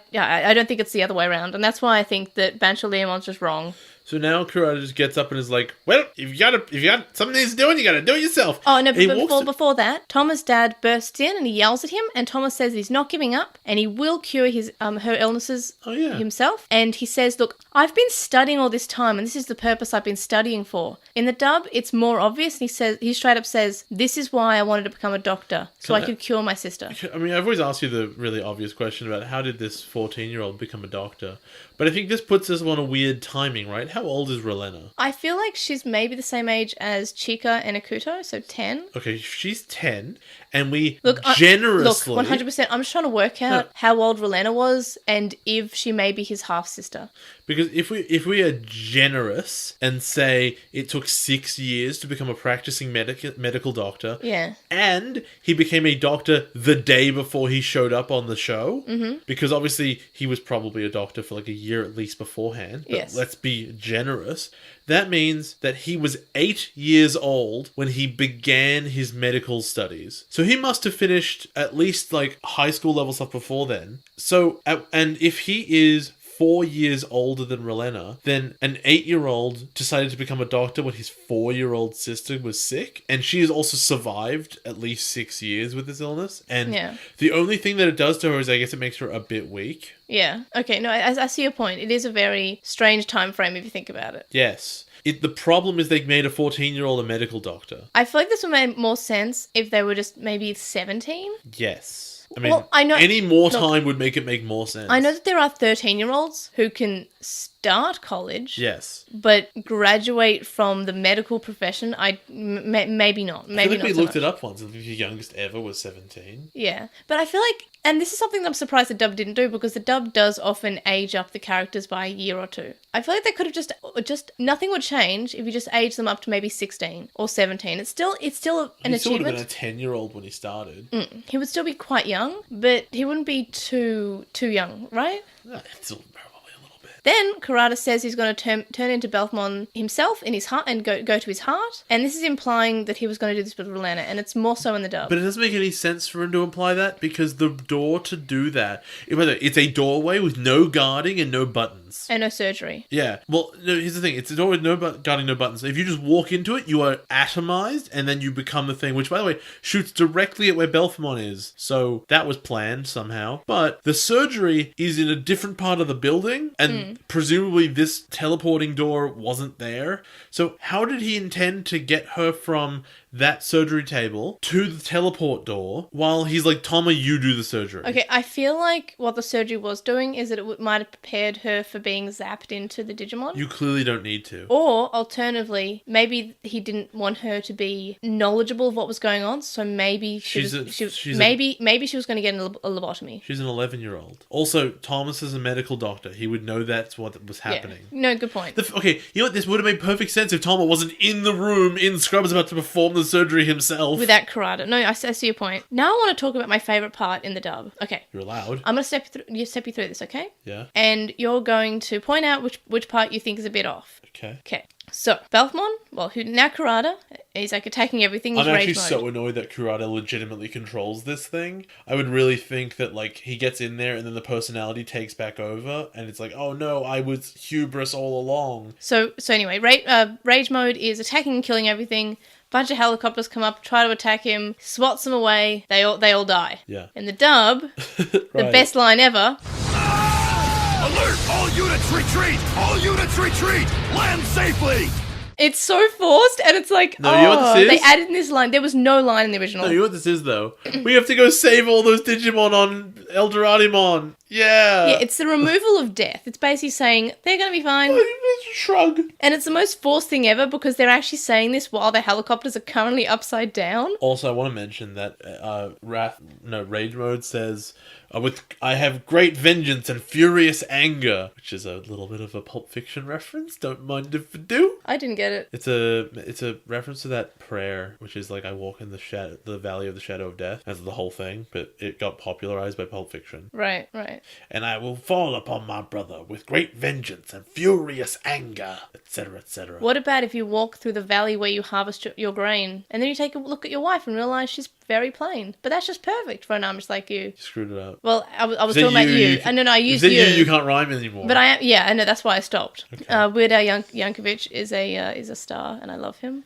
Please, can you not have any allegations against him like every other person who is in Hollywood and I'm sure music? it'll be fine. Can he be okay? It's like Betty White in 2016. Can Weird Al just be okay? I love they raised like $10,000 to help her out with medical issues she wasn't having. Yeah, but it was actually going towards that they donated it. No, to yeah, like eventually went to a good cause. To a theater that was closing down or something. Anyway, that's my favorite part in the episode because of how the dub tries to remove death again. It's pretty good. Then we have Masaru, and he's trying to work out why the lights went out. He says that he has to fight, and he doesn't know what will happen. Sayuri lets him go. So he's off, and he has like this little, like running away from home sack, except it has an egg in it, and he's running off into the distance with his egg, and he's probably just going to throw the egg at Belphmon. I almost called him Sleepmon again. Why not? What do you think of this episode as someone who is new to Digimon?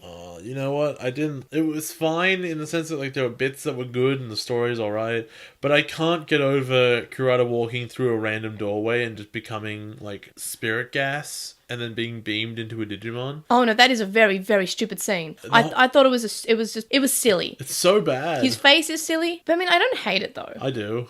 No, like, but I hate it in like a this makes no sense kind of way, not in like that was bad to watch, because it was funny to watch. But now the rest of the season is predicated on this moment, and you can't forget that. Yeah, I like this. Okay. What'd you rate this episode, or both the episodes, I guess? I didn't really think about it. I have to rate them in hindsight because obviously the first one got a lot better after we found out what's up in the second one. Yeah. So the first one's probably a 7 and a 6. That's it. I gave them. I think I might have given the second one an 8, maybe because of the reveal. But I feel like together they're an 8. A 7, sorry. Yeah, that's fair enough. But it was good though. It was enjoyable, and I thought that his reason for turning was believable enough that even though it wasn't, it was kind of like it was. I think it was well written. But I guess we'll get to that in a bit in the discussion point part. How did it compare to your predictions and Obnoxious Synopsis for both episodes? Well, obviously he did summon Belphmon, but I really thought my I didn't write it down, but like I will control the human and digital world was really on point. That always happens. No, I know, but like he said the words that he will do that rather than it just being kind of implied. And also he had a different plan. He thought the plan was perfectly fine to carry through the whole way. And the burst mode confusion did kind of annoy me because it came back and I was like, oh no, that is burst mode, but you did it wrong. But it was more along the lines of LostinTranslationmon just not letting it go. Look, I just hate how the fact that everyone's just yelling at Masaru about it. And also, I did not call. I said the Royal Knights might show up, and I was really wrong. So let's just move on. What was the major difference that you noticed between the Japanese and English version? So in the first episode, to me, it's just in the recap how they have to put Kurata's thoughts in there to explain to the audience. Okay, by the way, this is why Thoma became a bad guy, because we did a bad job telling you the first time. And if their whole point was to try and convince you that he's a bad guy so that you get relieved, then they should have explained it well the first time. And if their whole point was to frustrate you, then good job, they did that. But I'm not frustrated the reason that I think they wanted, because I'm not relieved at the end of it. And in the second one, you're right, it's everyone land safely, it'll be fine. Yeah, that was more like a funny change rather than a big change. Like they often try to do that. Yeah. So as for me, I thought that Marcus trying to justify his actions and saying, "Oh look, it wasn't me. It wasn't me. It wasn't my fault. I didn't mean to do it. It's not my fault." I mean, even though arguably you can say, and we did say, it wasn't really his fault.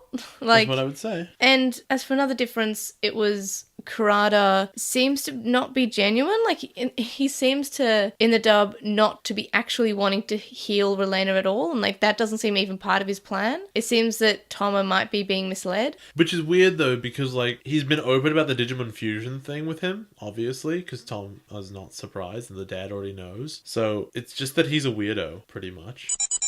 So I'm just going to say which writers had wrote each episode. Are you actually going to run through like all 30 episodes? Just the 2 that we watched. Okay. Yeah. So off the top of your head, can you remember any other Savers episodes that you liked? Like I feel like no. I think you liked the BioLotusmon one. Look, I couldn't identify numbers. Also, I'd have to sit down with a chart and I'd have to point it. Well, I haven't got the chart, but I do have the list because I've been pretty busy, and I'll try to get something done. Do it another time this weekend. No, I'll just say the. So for episode 35, they had Yamaguchi Ryota, who is the head writer for the series. He's written quite a lot of episodes. Yeah. And for episode 36, we had Inari Mexico. His name is Mexico? Mexico. Mexico. No, it's not Mexico. Mexico. It's not Mexico. It's Mexico. It's May as in my name. Mexico. Is he tranquilo? Go away. From Los Ingobernables? So, which episode did you think was the better one? You said the Second one. You said the second one was better. Wow, so not the head writer for the series. Yeah, apparently. Take that, apparently. Yamaguchi Ryota, Wait, that was internal that name. Did I say that? What? Hold on. Wait, no. 7 and 6. The first one was better. Okay, so the first you said the first one's better. Yes. So okay, that is the head writer for the series. Okay, good. So you'd hope that the best episodes were written by the head writer, right? Oh, you would hope. So the last episode that we watched that Yamaguchi Ryota wrote, and I'm just finding it, was episode 30. Which was Journey to the Sacred City, which was an imprisoned Masaru, the Holy City's trap. That was pretty boring. I think that was an okay episode. It's fun. No, I remember it being, like, okay at best. But when I actually have time, I'll try to use that list that Elivor gave us better than just sort of like scroll, find. Yeah, you have to match... Basically, you have to look at the one with the Nanami episode, match that person up to the other episodes, and see if there's any pattern. Don't do it now. Yeah, well, I won't do it now. But I will do it. Staring at it pretty closely. But I feel like Nanami's episode is probably one of the stronger ones in this episode. Absolutely. I mean, I probably have different opinions to what episodes you thought were well written. Though I think we mainly agree on... But this season, I feel like we've mostly agreed on our overall rating for the episodes. Like, it hasn't been like, I say 7, you say 4. Except that one episode. I feel like it was still only different by like 2 points. I don't know. So, my other discussion point is that now we know that Thoma never really heel turned. Yes. Do you think this explains why? Because your main argument was Thoma is a doctor. Why should he trust Kurata on this? And your other main point was Thoma is a genius. Why is he acting like a moron? Well, I would say at this point, if the entire reason he was going along with it was really because she had a bomb on her neck, well, she didn't have that on her neck when he showed up the first time. So why didn't he just punch Kurata out then? Okay, you know, that is a good point. Also, Kurata had no backup. He had no Gizmon around. And Thoma had a Galmon, so he could have just killed him and won the whole war. Yeah, no, that's fair. Like, have a Mirage Galgamon to step on him.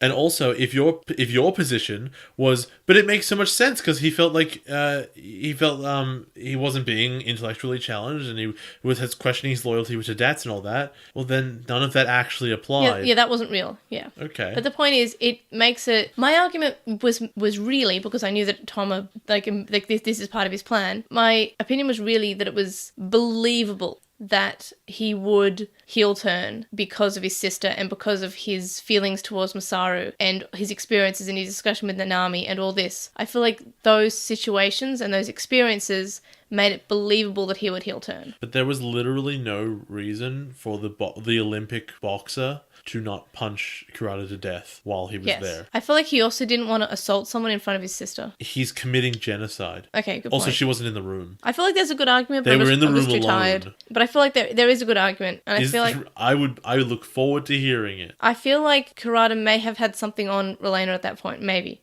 But not like the bomb around her neck, but I feel like there was something there. Anyway, so Ruin Mode is the only thing that I personally think that these magic tiers have any reason to be able to fix. Because, and I said this earlier, that evolution in Savers and how the Digimon react to humans and Savers in general is very much related to their emotions and the emotions of humans and how those emotions affect the Digimon. Sure. So I want to save my family.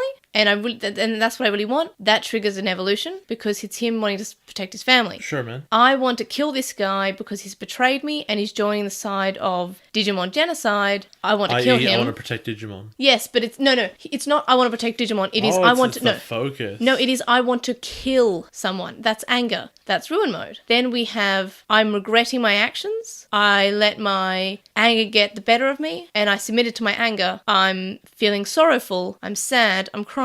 And then he devolves to an egg. And I feel like I hate power of friendship and I hate magical tears as a trope. But I feel like this was one of the better ways to write magical tears. I mean, if you have to write magical tears, this is all right. And also, I feel like it's a bit more meaningful than just, he ran out of power and devolved. Because we did that with Skull Greymon. Yeah. Skull Greymon he rampaged, caused lots of damage, and then he devolved because he was sleepy. Sure. Then we have this one, it's just sort of something had to actually trigger it, and I feel like the dub ruined it by saying he's going to run rampant until he self-sacrificed, like he self-destructs. But that's not what happened. Masaru's tears and emotions devolved him. I know, I just feel like it's a lot more meaningful. No, I get it's not just the tears themselves. I get that. Because I was worried that you wouldn't like. I mean, I was kind of like, No, it was silly, I think but it's that's it. justifiable enough, and also like, it's not the silliest thing that's happened in Digimon. No. The screenshot of the week this week, mine's obviously just Kurata being electrocuted because it's just funny. It's just funny. It's a funny scene. There's not much to say. I didn't even make a GIF. I just uploaded a screenshot. It's a screenshot of Kurata being electrocuted. It's funny. I sent you 2 and I can't remember what they were. Yoshima has had enough because that's one I uploaded. No, that was my second one. No, but that was the better one. Alright, fair enough. I'm so disappointed. Yeah, it's the Tailmon face from Adventure 02. Like the flat, the 2 eyes and the line, and that's the face. We had some Digimon introduced these episodes, Jay. Sure we did. We had Belphmon, I mean, Sleep Mode, Sleepmon and Ragemon. Why did he look familiar? Probably because I've seen his picture before. You might have watched He looks really boring, actually. There is a side quest in Saber Sleuth where you fight all the Demon Lords, so you might have seen him in there. Not a chance. No, when you're watching me play him. I did not see that. Okay. Yeah, so I think Rage Mode looks really boring, but Sleep Mode obviously is cute. Yeah. His head's really big. There's a reason they put a bed around him in Atmon. He's adorable. Oh my god, there was a reason they put a bed around that thing. On to Postmon Pat. This week we had 3 weekly polls, so we'll go through each of them individually. First up, the first weekly poll was Best Ultimate Biohybrid. And Chuckmon said... I think that I really like Bio Darkdramon the most, but I also kind of like Bio Lotusmon. But in general, like the overall design, I will say Bio Darkdramon's my favourite. What about you? I like Lotusmon, actually. I like Lotusmon a lot. She's pretty cool. So Jay will read the comments for all of our weekly polls, and, well, one at a time. We will step through each weekly poll, and then I'll go through the votes. So what did our responses say? Well, Chuckmon said, always vote for the dragon, and they also voted that way in the Holy Dramon poll. Yeah. See, 2 of these arguably could be dragons. I mean, one of them's a dinosaur. Well, then it's not a dragon, So I is guess it? Darkdramon. I guess Chuckmon's talking about Darkdramon. Yes. The second weekly poll was Best Dark Evolution. So we have Megurdramon, Shine Greymon, and Skull Greymon.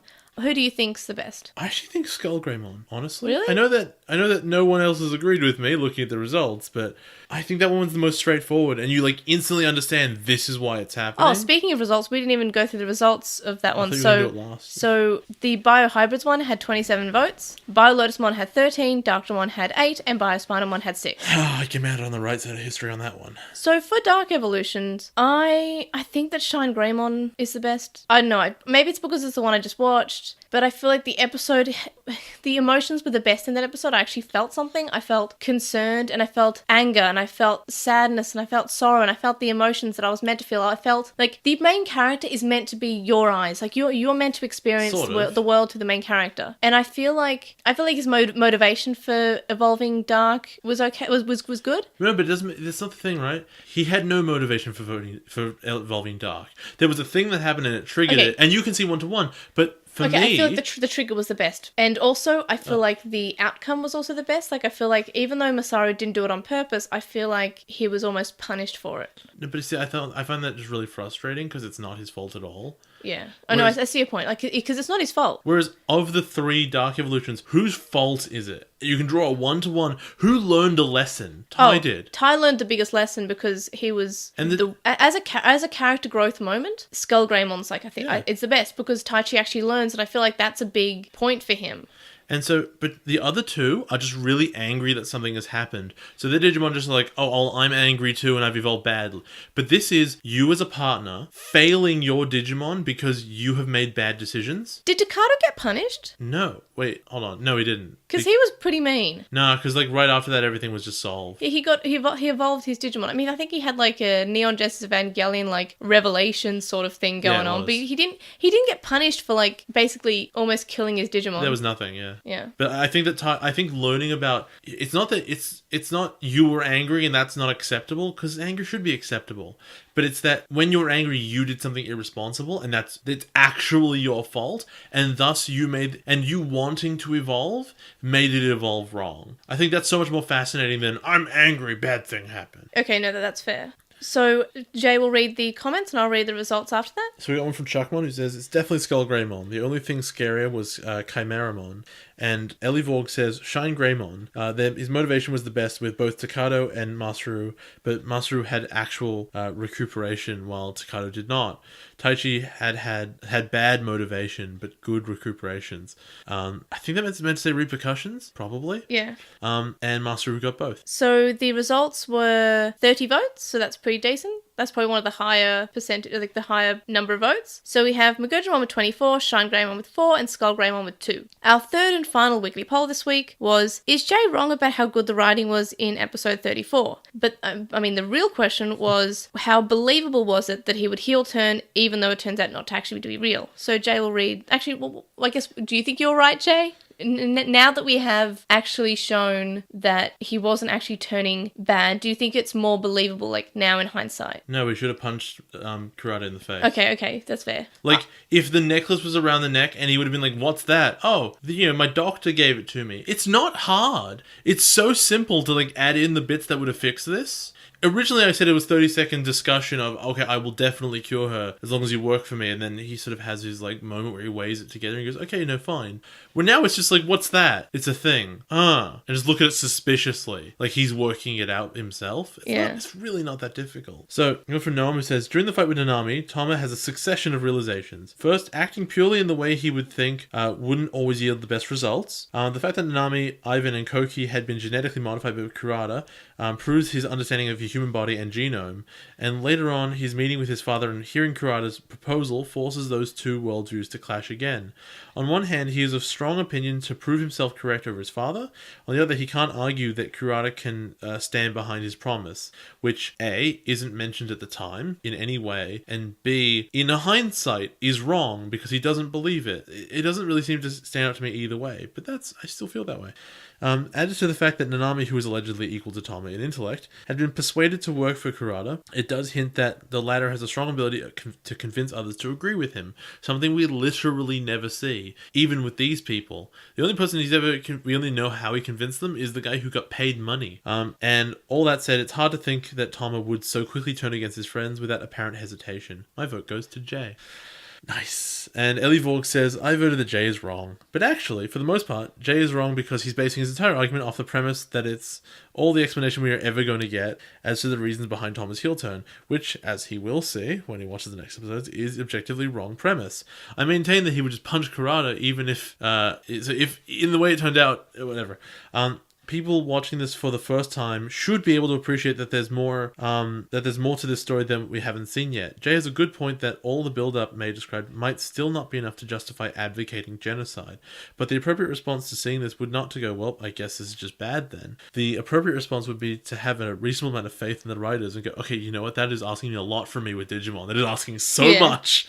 Okay, I wonder what else is going on behind the scenes or in Tom's head that we don't know about yet. I hope it's something that makes sense and that I'll enjoy. Though, honestly, just to stop you there, I sometimes do see where you're coming from when you just take each episode as an episode and don't think, now what's going to happen in the next 40 episodes? Because previously in Digimon, we haven't really had much of what's happened now will be relevant in 20 episodes' time. Literally the only thing that has ever been consistent about it was Atmon. Yes, and you had faith in that, but like... I love Digimon. That's new. I love Digimon, and I wouldn't have started a Digimon podcast if I didn't. But I feel like a lot of the time, the foreshadowing's not done super duper duper well, and anything that does seem good either comes out of nowhere or is never addressed again. And with Sabers, things that are happening or did happen in the first couple of episodes are still relevant now, and things are foreshadowed back in those episodes. But previous seasons of Digimon didn't, so I can see why Jay is so quick to dismiss everything. It's like, well, this has happened, that's the end of that, not going to have that ever again. But, like, the web doesn't have all connecting threads. Like, I still can't figure out Kurata's weird teleport hallway. What was that? Yeah, I don't know. I feel like that's just Digimon magic.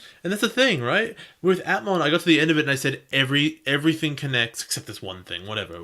We got over that because it didn't matter so much. But everything connected, everyone's motivations made sense, every action was based off off previous actions, and you could draw your lines from point A to point B, and everything made sense, and everyone acted reasonably. Whereas in this show, I feel like and you know what? to Savers' credit, half the time it makes sense. And the other half the time it's silly and doesn't make sense and it will never be picked up again. To its credit, it's half the time. Because with most of Digimon, it's almost none of the time. Which is why Tai is such an impressive character. Because he changes. I feel like Tai is probably one of the... I can't really say best written, because then we got Atmon, and the Atmon characters are all pretty well written. Just piss all over it. Yeah, why did Atmon have to come along and make all of Digimon worse? Like, by comparison. Yeah. So was that it for the comments? And there's one more bit. So, the actual intent of the poll, which they believe was do you agree with May or with Jay about how believable the heel tone is? Because our discussion just boiled down to it being enough for May to believe it and not enough for Jay to believe it, they voted against me, which is fine. So, Jay, I have to ask, what would make it believable? A really brief 30-second discussion of basically what went through Kurata's head in the added on recap in the English, which was, look, this is what I can do for you. I can fix your sister. I know you've been trying for a long time, but I am able to. I will do it in this way. Like, even in a general way, point out something that Thoma wouldn't be able to do as a medical doctor, which obviously that's the plan. He's very open about it, actually. And then Thoma, literally have him think, what matters more to me? My sister, who I love, or Digimon? And, you don't need to have him think a conclusion to that, because that would be lying to the audience, but have him think about that question. And I think that's really interesting. Maybe not have him think, but have him say it even, because going inside characters' heads is really dangerous with these sorts of things. I get really angry at Heavy Rain for it. But I don't think it would take much. And in hindsight, he should also see a metal thing around her neck and ask, hey, what's that? And she just goes, oh, the doctor gave it to me. You're right. That's all it needs. And that would be 45 seconds of animation, knock out the evolutions. You did it. You fixed the story. And I know that the fact that it was such a simple edition means the story can't be that bad, but because I wasn't convinced, it meant that my experience of his heel tone was extremely negative, because I think it needed to go over the line for the story to work. Right. Because, that said, it did convince me that he was evil, so they did a good job on that, but I just don't think they convinced me that he was evil for a good reason, which soured the whole thing for me. Right. See, I still don't think that you're 100% right in the way that I don't think it's impossible to believe, but however, after speaking to you, it's not like the perfect believable situation. It does have holes, and it could have been fixed. It could have been made perfect, but I don't feel like it's completely far-fetched to believe. So, no, did you vote on this poll? No. Damn it, that sucks. Did you? No, I didn't. I was really hoping you did, so if I vote, no, I wasn't wrong, that would be split it perfectly 50-50. Okay, so the results were 19, so we only got 19 votes for this. Yeah. So we had 10 yes and 9 no. So it's sort of it's almost even, basically. I'm gonna be honest, I really thought that this was a compelling argument, but in hindsight, it must have just been me totally being self-indulgent. Oops. It's alright, we're done with that one now. Well, I think we came to the end of the discussion to basically see each other's side. Yeah. Because, as I said, you're right, it's not the perfect, believable situation. And if you think about it, it's kind of I'm not asking for perfect. Yeah. Perfect's a lot more than what I got. But what I mean is, I don't think it passed the word believable. Yes, but I, as the Digimon-loving child that I am, thought it was believable. And it's the best thing it's one of the best written things in all of Digimon. If you insist, there was all of Atmon. It made you cry multiple times. Okay, but if we're thinking about Atmon doesn't exist yet, this is 2005. We're watching Digimon Savers. This is the latest Digimon franchise. No one was watching Digimon Savers. That's its whole thing. I was too cool for Digimon when Digimon Savers came out, so I didn't watch. As I said, I didn't watch this until I was in university. So we got letters. Yes. We got one with the will from McGann, who says, I think Ray, I'm not Ray. I think Jay raises some... Look, I'm sure Ray rose some great points. I think Ray Joes some good points. Raises some good points given that he doesn't know how Thomas's betrayal ends. And now you do. So they didn't vote in the poll. Like with Kurata, I think the way things turn out might fix most of the issues he had with it. I don't think it did, sort of. It adds new issues. But I still feel like it fixes some of your issues about, your argument was Thomas being stupid. Well, he was, but in a totally different way than I thought. Yes. And the Victory Tamer says, oh god, Taichi's Bizarre Adventure. They love Undertale and JoJo memes. Yeah. I didn't realize it was an Undertale thing. That's really just a JoJo reference. I think we might have maybe in that episode made. We probably Undertale. made a few. Yeah. But the episode title was a reference to I don't even watch JoJo's Bizarre Adventure. I'm sure I will one day. Today is not that day, but I do intend on watching it when I have time for how many hundreds of episodes is it? Not that many. I feel like it's a lot. It's like 50. It's 50 per season. 50, 100, jeez. It's 50 episodes per season, which as a Digimon watcher, you should be That's perfectly average. fine That's with. average. Yeah, that's average. That's fine. Also, there's only like 2 seasons you need to watch right now, so it's fine. Yeah. I want to watch Diamond is Not on Crash. Exactly. On Gmail, we got one from Embermoto, who says, for episode 33, so Marcus abandons his friends to charge straight at the enemy and then continues to fight the enemy, even when he knows his friends are in danger. Fights in the middle of the city, putting innocent people in danger, and is rewarded with a new power. How is what he did deserving a new power? Meaning like the grey sword, I guess? Yeah. And how does any of what he did this past 2 episodes justify that? And episode 34, Galmon's and Rolena's interaction with each other is adorable. It is. I want to see the more of them together. And if Marcus ever hears Rolena call Thomas Tommy, he will never let Thomas live it down. Also, wait, given how old Thomas was when his mom died, aren't he and Rolena half-siblings? They also sort of wondered if he and Rolena are half-siblings, given how old Thomas was when his mom died. But Rolena could have just been born. He was, 4 when his mom died? He wasn't 2. I feel like it was 4 maybe. Which means that literally a maximum of 4 years later, he decided to become a doctor and started studying for it. Yes. Isn't that absurd? And they got art. First drawing is of a Digimon cosplay picnic with 3 Vmon dressed as Ulforce Vidramon, Imperial Dramon, and Magnamon. They brought the meat apples on the tree. Then we have a Gilmon eating some Gilmon bread with Gallantmon shield. And finally we have a Dorumon dressed as Alphamon with some DigiNoir. The second really drawing cute. is Agumon and Gabumon dressed as Omnimon with Gabumon as the butt. It's so cute. We then have Vmon with Wormmon on his head, unsuccessfully trying to hold the other 2 like a sword.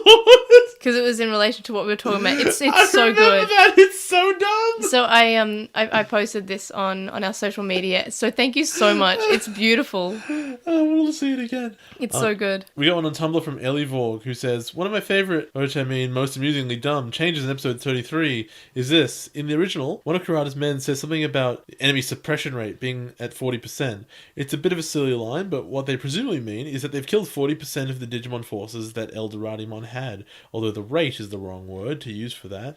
Meanwhile, in the dub, the line is, the enemy's power is at 40%, which means that they're not even fighting with him at half of their full power. Oh no, it probably means they've whittled down 60% of their full power so far. So apparently in the dub, the Digimon army is just being really lazy. They used to think that Koki was fine despite not having backstory because he served his purpose as being a foil for Masaru, helping to highlight the ways in which Masaru is about more than just mindless fighting, by showing what actual mindless fighting looks like. But now I totally agree that they could have done even better. They could have done even better with this. It would have been great to have Masaru reflect on their similarities, but perhaps that's too much introspection to ask of Masaru without some kind of prompt. Giving Koki a backstory involving his parents being terrible or dead would definitely have worked as such a prompt, because Masaru tends to project his own dad complex onto anyone with a vaguely similar family situation to his. They also invite us to play a fun game called Count How Many Times the Geo Grey Sword is Useful after this episode. We'll love it. I bet because we won't have to play. I bet that's how many times we'll have to count. I really worry, because I kind of liked the idea that Shine Greymon's problem was that he kind of just attacks everything around him, right? Yes. And that's bad in the city sense. And the sword will fix it. And the sword, because he's able to actually take aim with the sword, and he's able to actually attack one particular thing, but his attack as Shine Greymon is just a sort of like an area effect. So I don't know.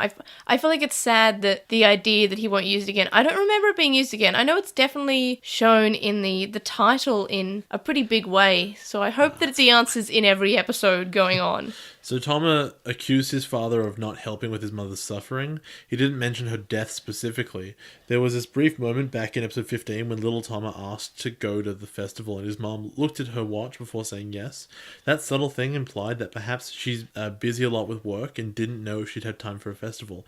Apparently being a single mother in Japan really sucks, which means that Thoma's rich dad was definitely not supporting the mom financially in any way. I didn't think of that. It's definitely possible. And Trickstar Holy Angel says, the way you guys talk talk about Kurata reminds me of a bard my friend made who was designed around having so much charisma he could just make crap up and people would roll with it. Not even him trying to lie, just him being stupid. Hey, how many days are there in a year? 400, I'm pretty sure. Oh yeah, that sounds right. There's an old D&D story. It's probably a joke, but it's a great story where this party is in like an open plain, and the druid and like these bad guys show up, and the druid wants to hide, so he turns into a tree, and everyone else goes and hides, or becomes invisible or does their own thing, but he's a tree. Right. And the bad guys go up to the tree and they go, "This tree wasn't here yesterday." And then the druid goes, "Yes, I was." Then he rolled his bluff and he rolled a 20, and they're all like, "Huh, I guess it was." That's cute. I feel like there's another D&D story you've told me about something about a bear. Sir Barrington is a classic. Sir Barrington is the story of a D&D character who is a bear and who eventually amasses so much in the way of riches that they hire a translator, and their charisma and bluff was so good they convinced everyone else they were not a bear.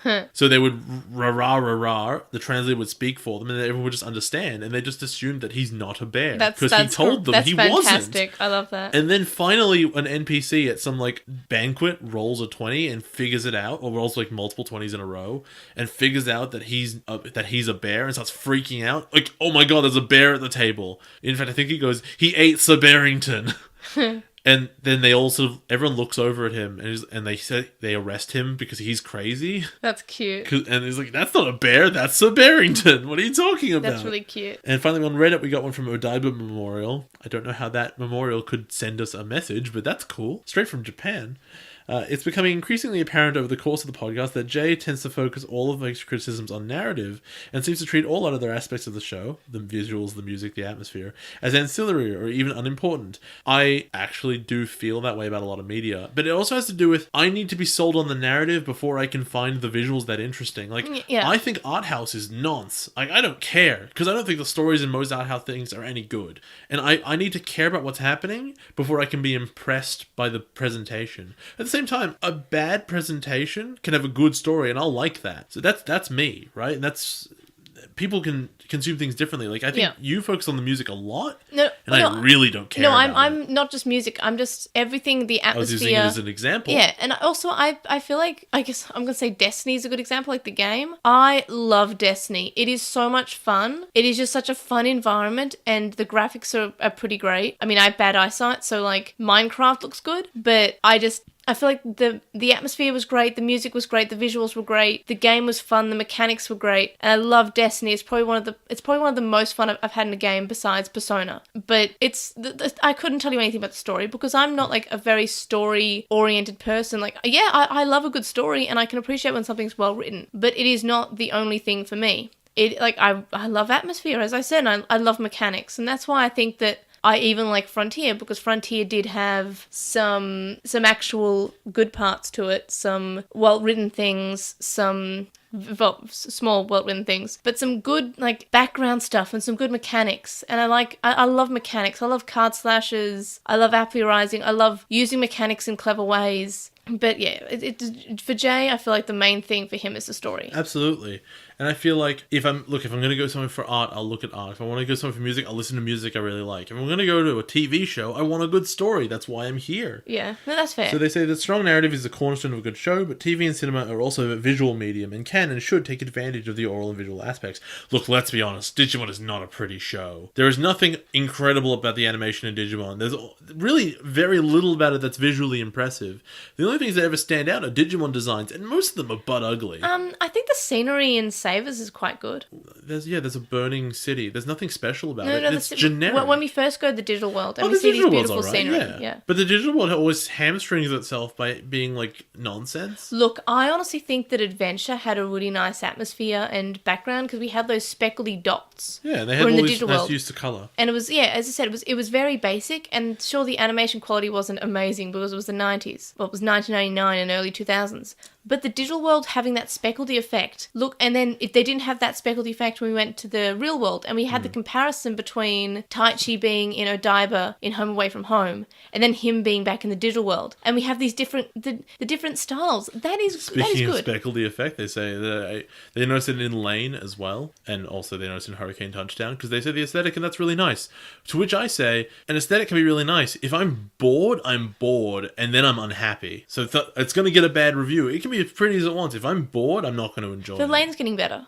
Yeah, I guess. Like, some stuff's happening. Oh, it's taking the long way round. But I think it just comes down to the fact that different people enjoy different things in media. What's important, I guess, is the understanding that when you look at reviews, the final number is not nearly as important by itself as an understanding of the kind of person the reviewer is.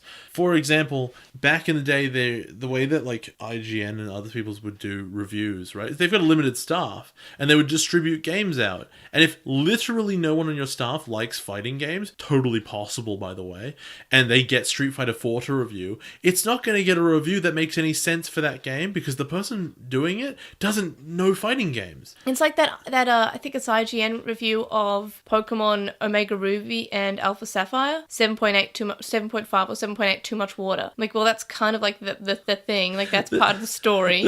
It's part of it. And to me, like, what's important about reviewers is that they're consistent, so you can understand them. There was a reviewer, I don't remember his name anymore, but there was some reviewer that was being discussed, and he loved every movie that he gave high ratings to was crap, was garbage, and he gave bad reviews to movies that are like highly acclaimed and are good. So what you could do is you could look at his reviews, and you could get a very accurate understanding of how good a movie was, because you understand how he gives scores. So you can understand how I will give a score and how I rate things based on my preferences that you've picked up over a long time. Obviously, you've given it some consideration. It doesn't mean that the thing itself is objectively better or worse. Although I would state that I think this Akori is the key element, and all the other things are window dressing, though important window dressing. But when you hear me say something is bad, yeah, I do mean that the story is bad or I'm bored by it most of the time. And just understand that going into it. That doesn't mean that my opinion is wrong. I still know what I do and do not like. It just means that it might not be applicable to your tastes. And that's totally possible. Also, I've heard Except for Frontier. Frontier's trash. I've heard you say, oh, this is bad, but you've still given it a 7 out of 10. Yeah. And I know that whenever we rate something from any season of Digimon, we are rating it for that season. Like, we have, what was a Frontier 7? It was just like, I don't remember. This, I'm not even sure we gave a 7 to any episode of Frontier. One of them might have. Yes, one of them. The Belphmon episode. Maybe. But I feel like it was 7 because, hey, we weren't that bored and things made sense. A Frontier 7 is a 1 in almost every other season. It might be a 5 in 02. I'm not really sure. See, and that's a huge thing. Like, Jay can also say, I didn't really like this episode of Savers, I gave it a 7. I like to think my reviews are consistent, and that if you agree with me, then you agree with me, and if you don't, then that's cool. You'll probably agree with me. Which I feel like is the good dynamic about the podcast, is that we have pretty different opinions when it comes to the things we consume, and we also look for different things. I mean, I also do like story, but it is not the be and all for me. I think that's it for a Postmon Pat. Yes, it is. Alright everybody, join us for the next episode of Kaiji, The Battle with Belphmon. Or Awaken Agumon, Defeat Belphmon. That was less than a week or a year or never. And The Power of Bust Mode. Or Burst Mode, the power that exceeds Ultimate. Wonder what happens in those episodes. I guess we'll find out. For Weekly Wonders this week, because I'm a gremlin, like I'm a bit of a gremlin, I have been a bit of a snacking gremlin at work and at home and in general. All the time. So I've been trying to get more cardio. Also, cardio is good if you have depression, because endorphins and stuff. Yeah. It's a science. So I've been trying to use my exercise bike more. I've mentioned that I have a mini exercise bike before, but this is like an actual exercise bike. So I've been playing various portable video games on this exercise bike, and because it's getting really hot now, I've put a fan right next to my face, so it's quite nice. And I've been trying to do about an hour on the exercise bike a night, just playing through portable games. So that's what I've been doing, because I'm a snack gremlin and I can't stop snacking. I ate like 20 chocolate biscuits a day. It's my diet. I also eat normal food. Pretty much mostly biscuits though. And I also run for 5 kilometers. It's pretty good. especially since it's like 35 degrees outside. Yeah, I've been still running 5 kilometers in like 35-degree weather. If it gets more than that, I don't run. Like when we had that week of 40-degree days at the start of the year, I just sat in a park and read manga. Fair enough. Actually, no, I think I ran. Sauna anyway. No, I ran one day and I had a really bad migraine and almost died. And that was terrible. I played Onitama. Onitama's a good game. It's basically chess, but you have 5 pieces. 4 of them are monks, and one is like a leader monk. And the way the game works is all of your pieces have the same move sets, except that the moves change.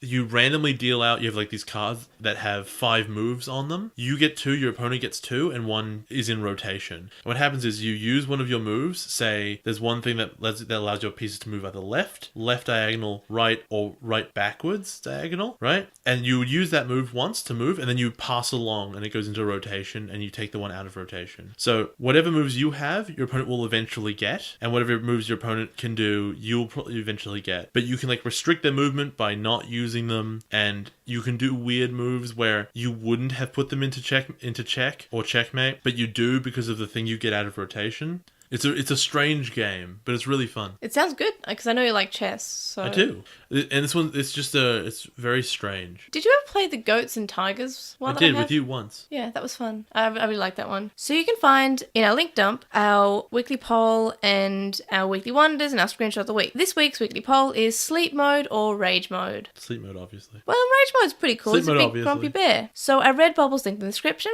and you can get more than just shirts there too. So please check it out, because it really helps us out. You can contact us and stay updated. You can email us at LostinTranslationmon@gmail.com, or you can comment on this episode or message us on SoundCloud. You can follow us on @TranslationMon on Twitter, and you can find us on LostinTranslationmon on Tumblr, Facebook, Instagram, and YouTube. We have a Scrum thread on With the Will and a Red thread in the Digimon subreddit, and we would appreciate if you would review us on iTunes, Apple Podcasts now, I guess. I keep on forgetting to say Apple Podcasts, but it's called Apple Podcasts, allegedly, Stitcher, and any other podcast listening app that you use. Ratings really help people finding the podcast, and we want people to start to listen to this more, because we put a lot of effort into it, so please rate us. We now have a website, and you can vote in our weekly polls, check out our release schedule, and our blog posts. You can also donate to our Patreon, which is linked in the description, from as little as $1 a month. And that gets you access to a list Slack chat group, but there are higher levels with more rewards such as notes, early episodes, and more. And thank you to our Patreon supporters, Sam Krieger, who has a podcast with Stevie called the Moncast, Stevie, who is Stevie Padmon on Tumblr and is currently taking commissions there, Wuqinglong, who you can find at twitch.tv/Wuqinglong, Metamamimon, Joe, Penguin Mage, Anime Guy, who is Anime Guy Kurosaki and the #1 on YouTube, Chuckmon, Hirolato, who's at Hirolato on Twitter, Jason Morosky, Ryuchi, who's Faraz Maragic on Archive of Our Own, Stephen Reeves, who's at Wildmix64 on Twitter, Kaidawashi, Mac, Noam, Riku, Chisai, who you can follow at Chisai236 on Tumblr, Kyle, the Lady Bugman, whose anime blog you can find at bagubaragu.wordpress.com, Small Wolfie, who's on Tepatic at Small Wolfie and has a comic there called Eden of Melancholy, Glitchgoat, Azra McCool, Gene Hackmon, Matthew, Anthony, who's at AntoClassic on Twitter, Lizmet, who's Elecmon on Tumblr, Sithobi, Ellie-Vorg, who's Ellie-Vorg on Tumblr, Sporky McForkinspoon, who hosts a Digimon podcast called Going Digital, Megan, Kyliek, Neobu, Jams, The Time Optimist, Silverhead Freak 25, Harvey, and Alex. You can also make a one-off donation on our PayPal, which is found linked in the description. It is paypal.me/airjamon. Make sure to let us know for the podcast. We'll see you guys next time. Bye.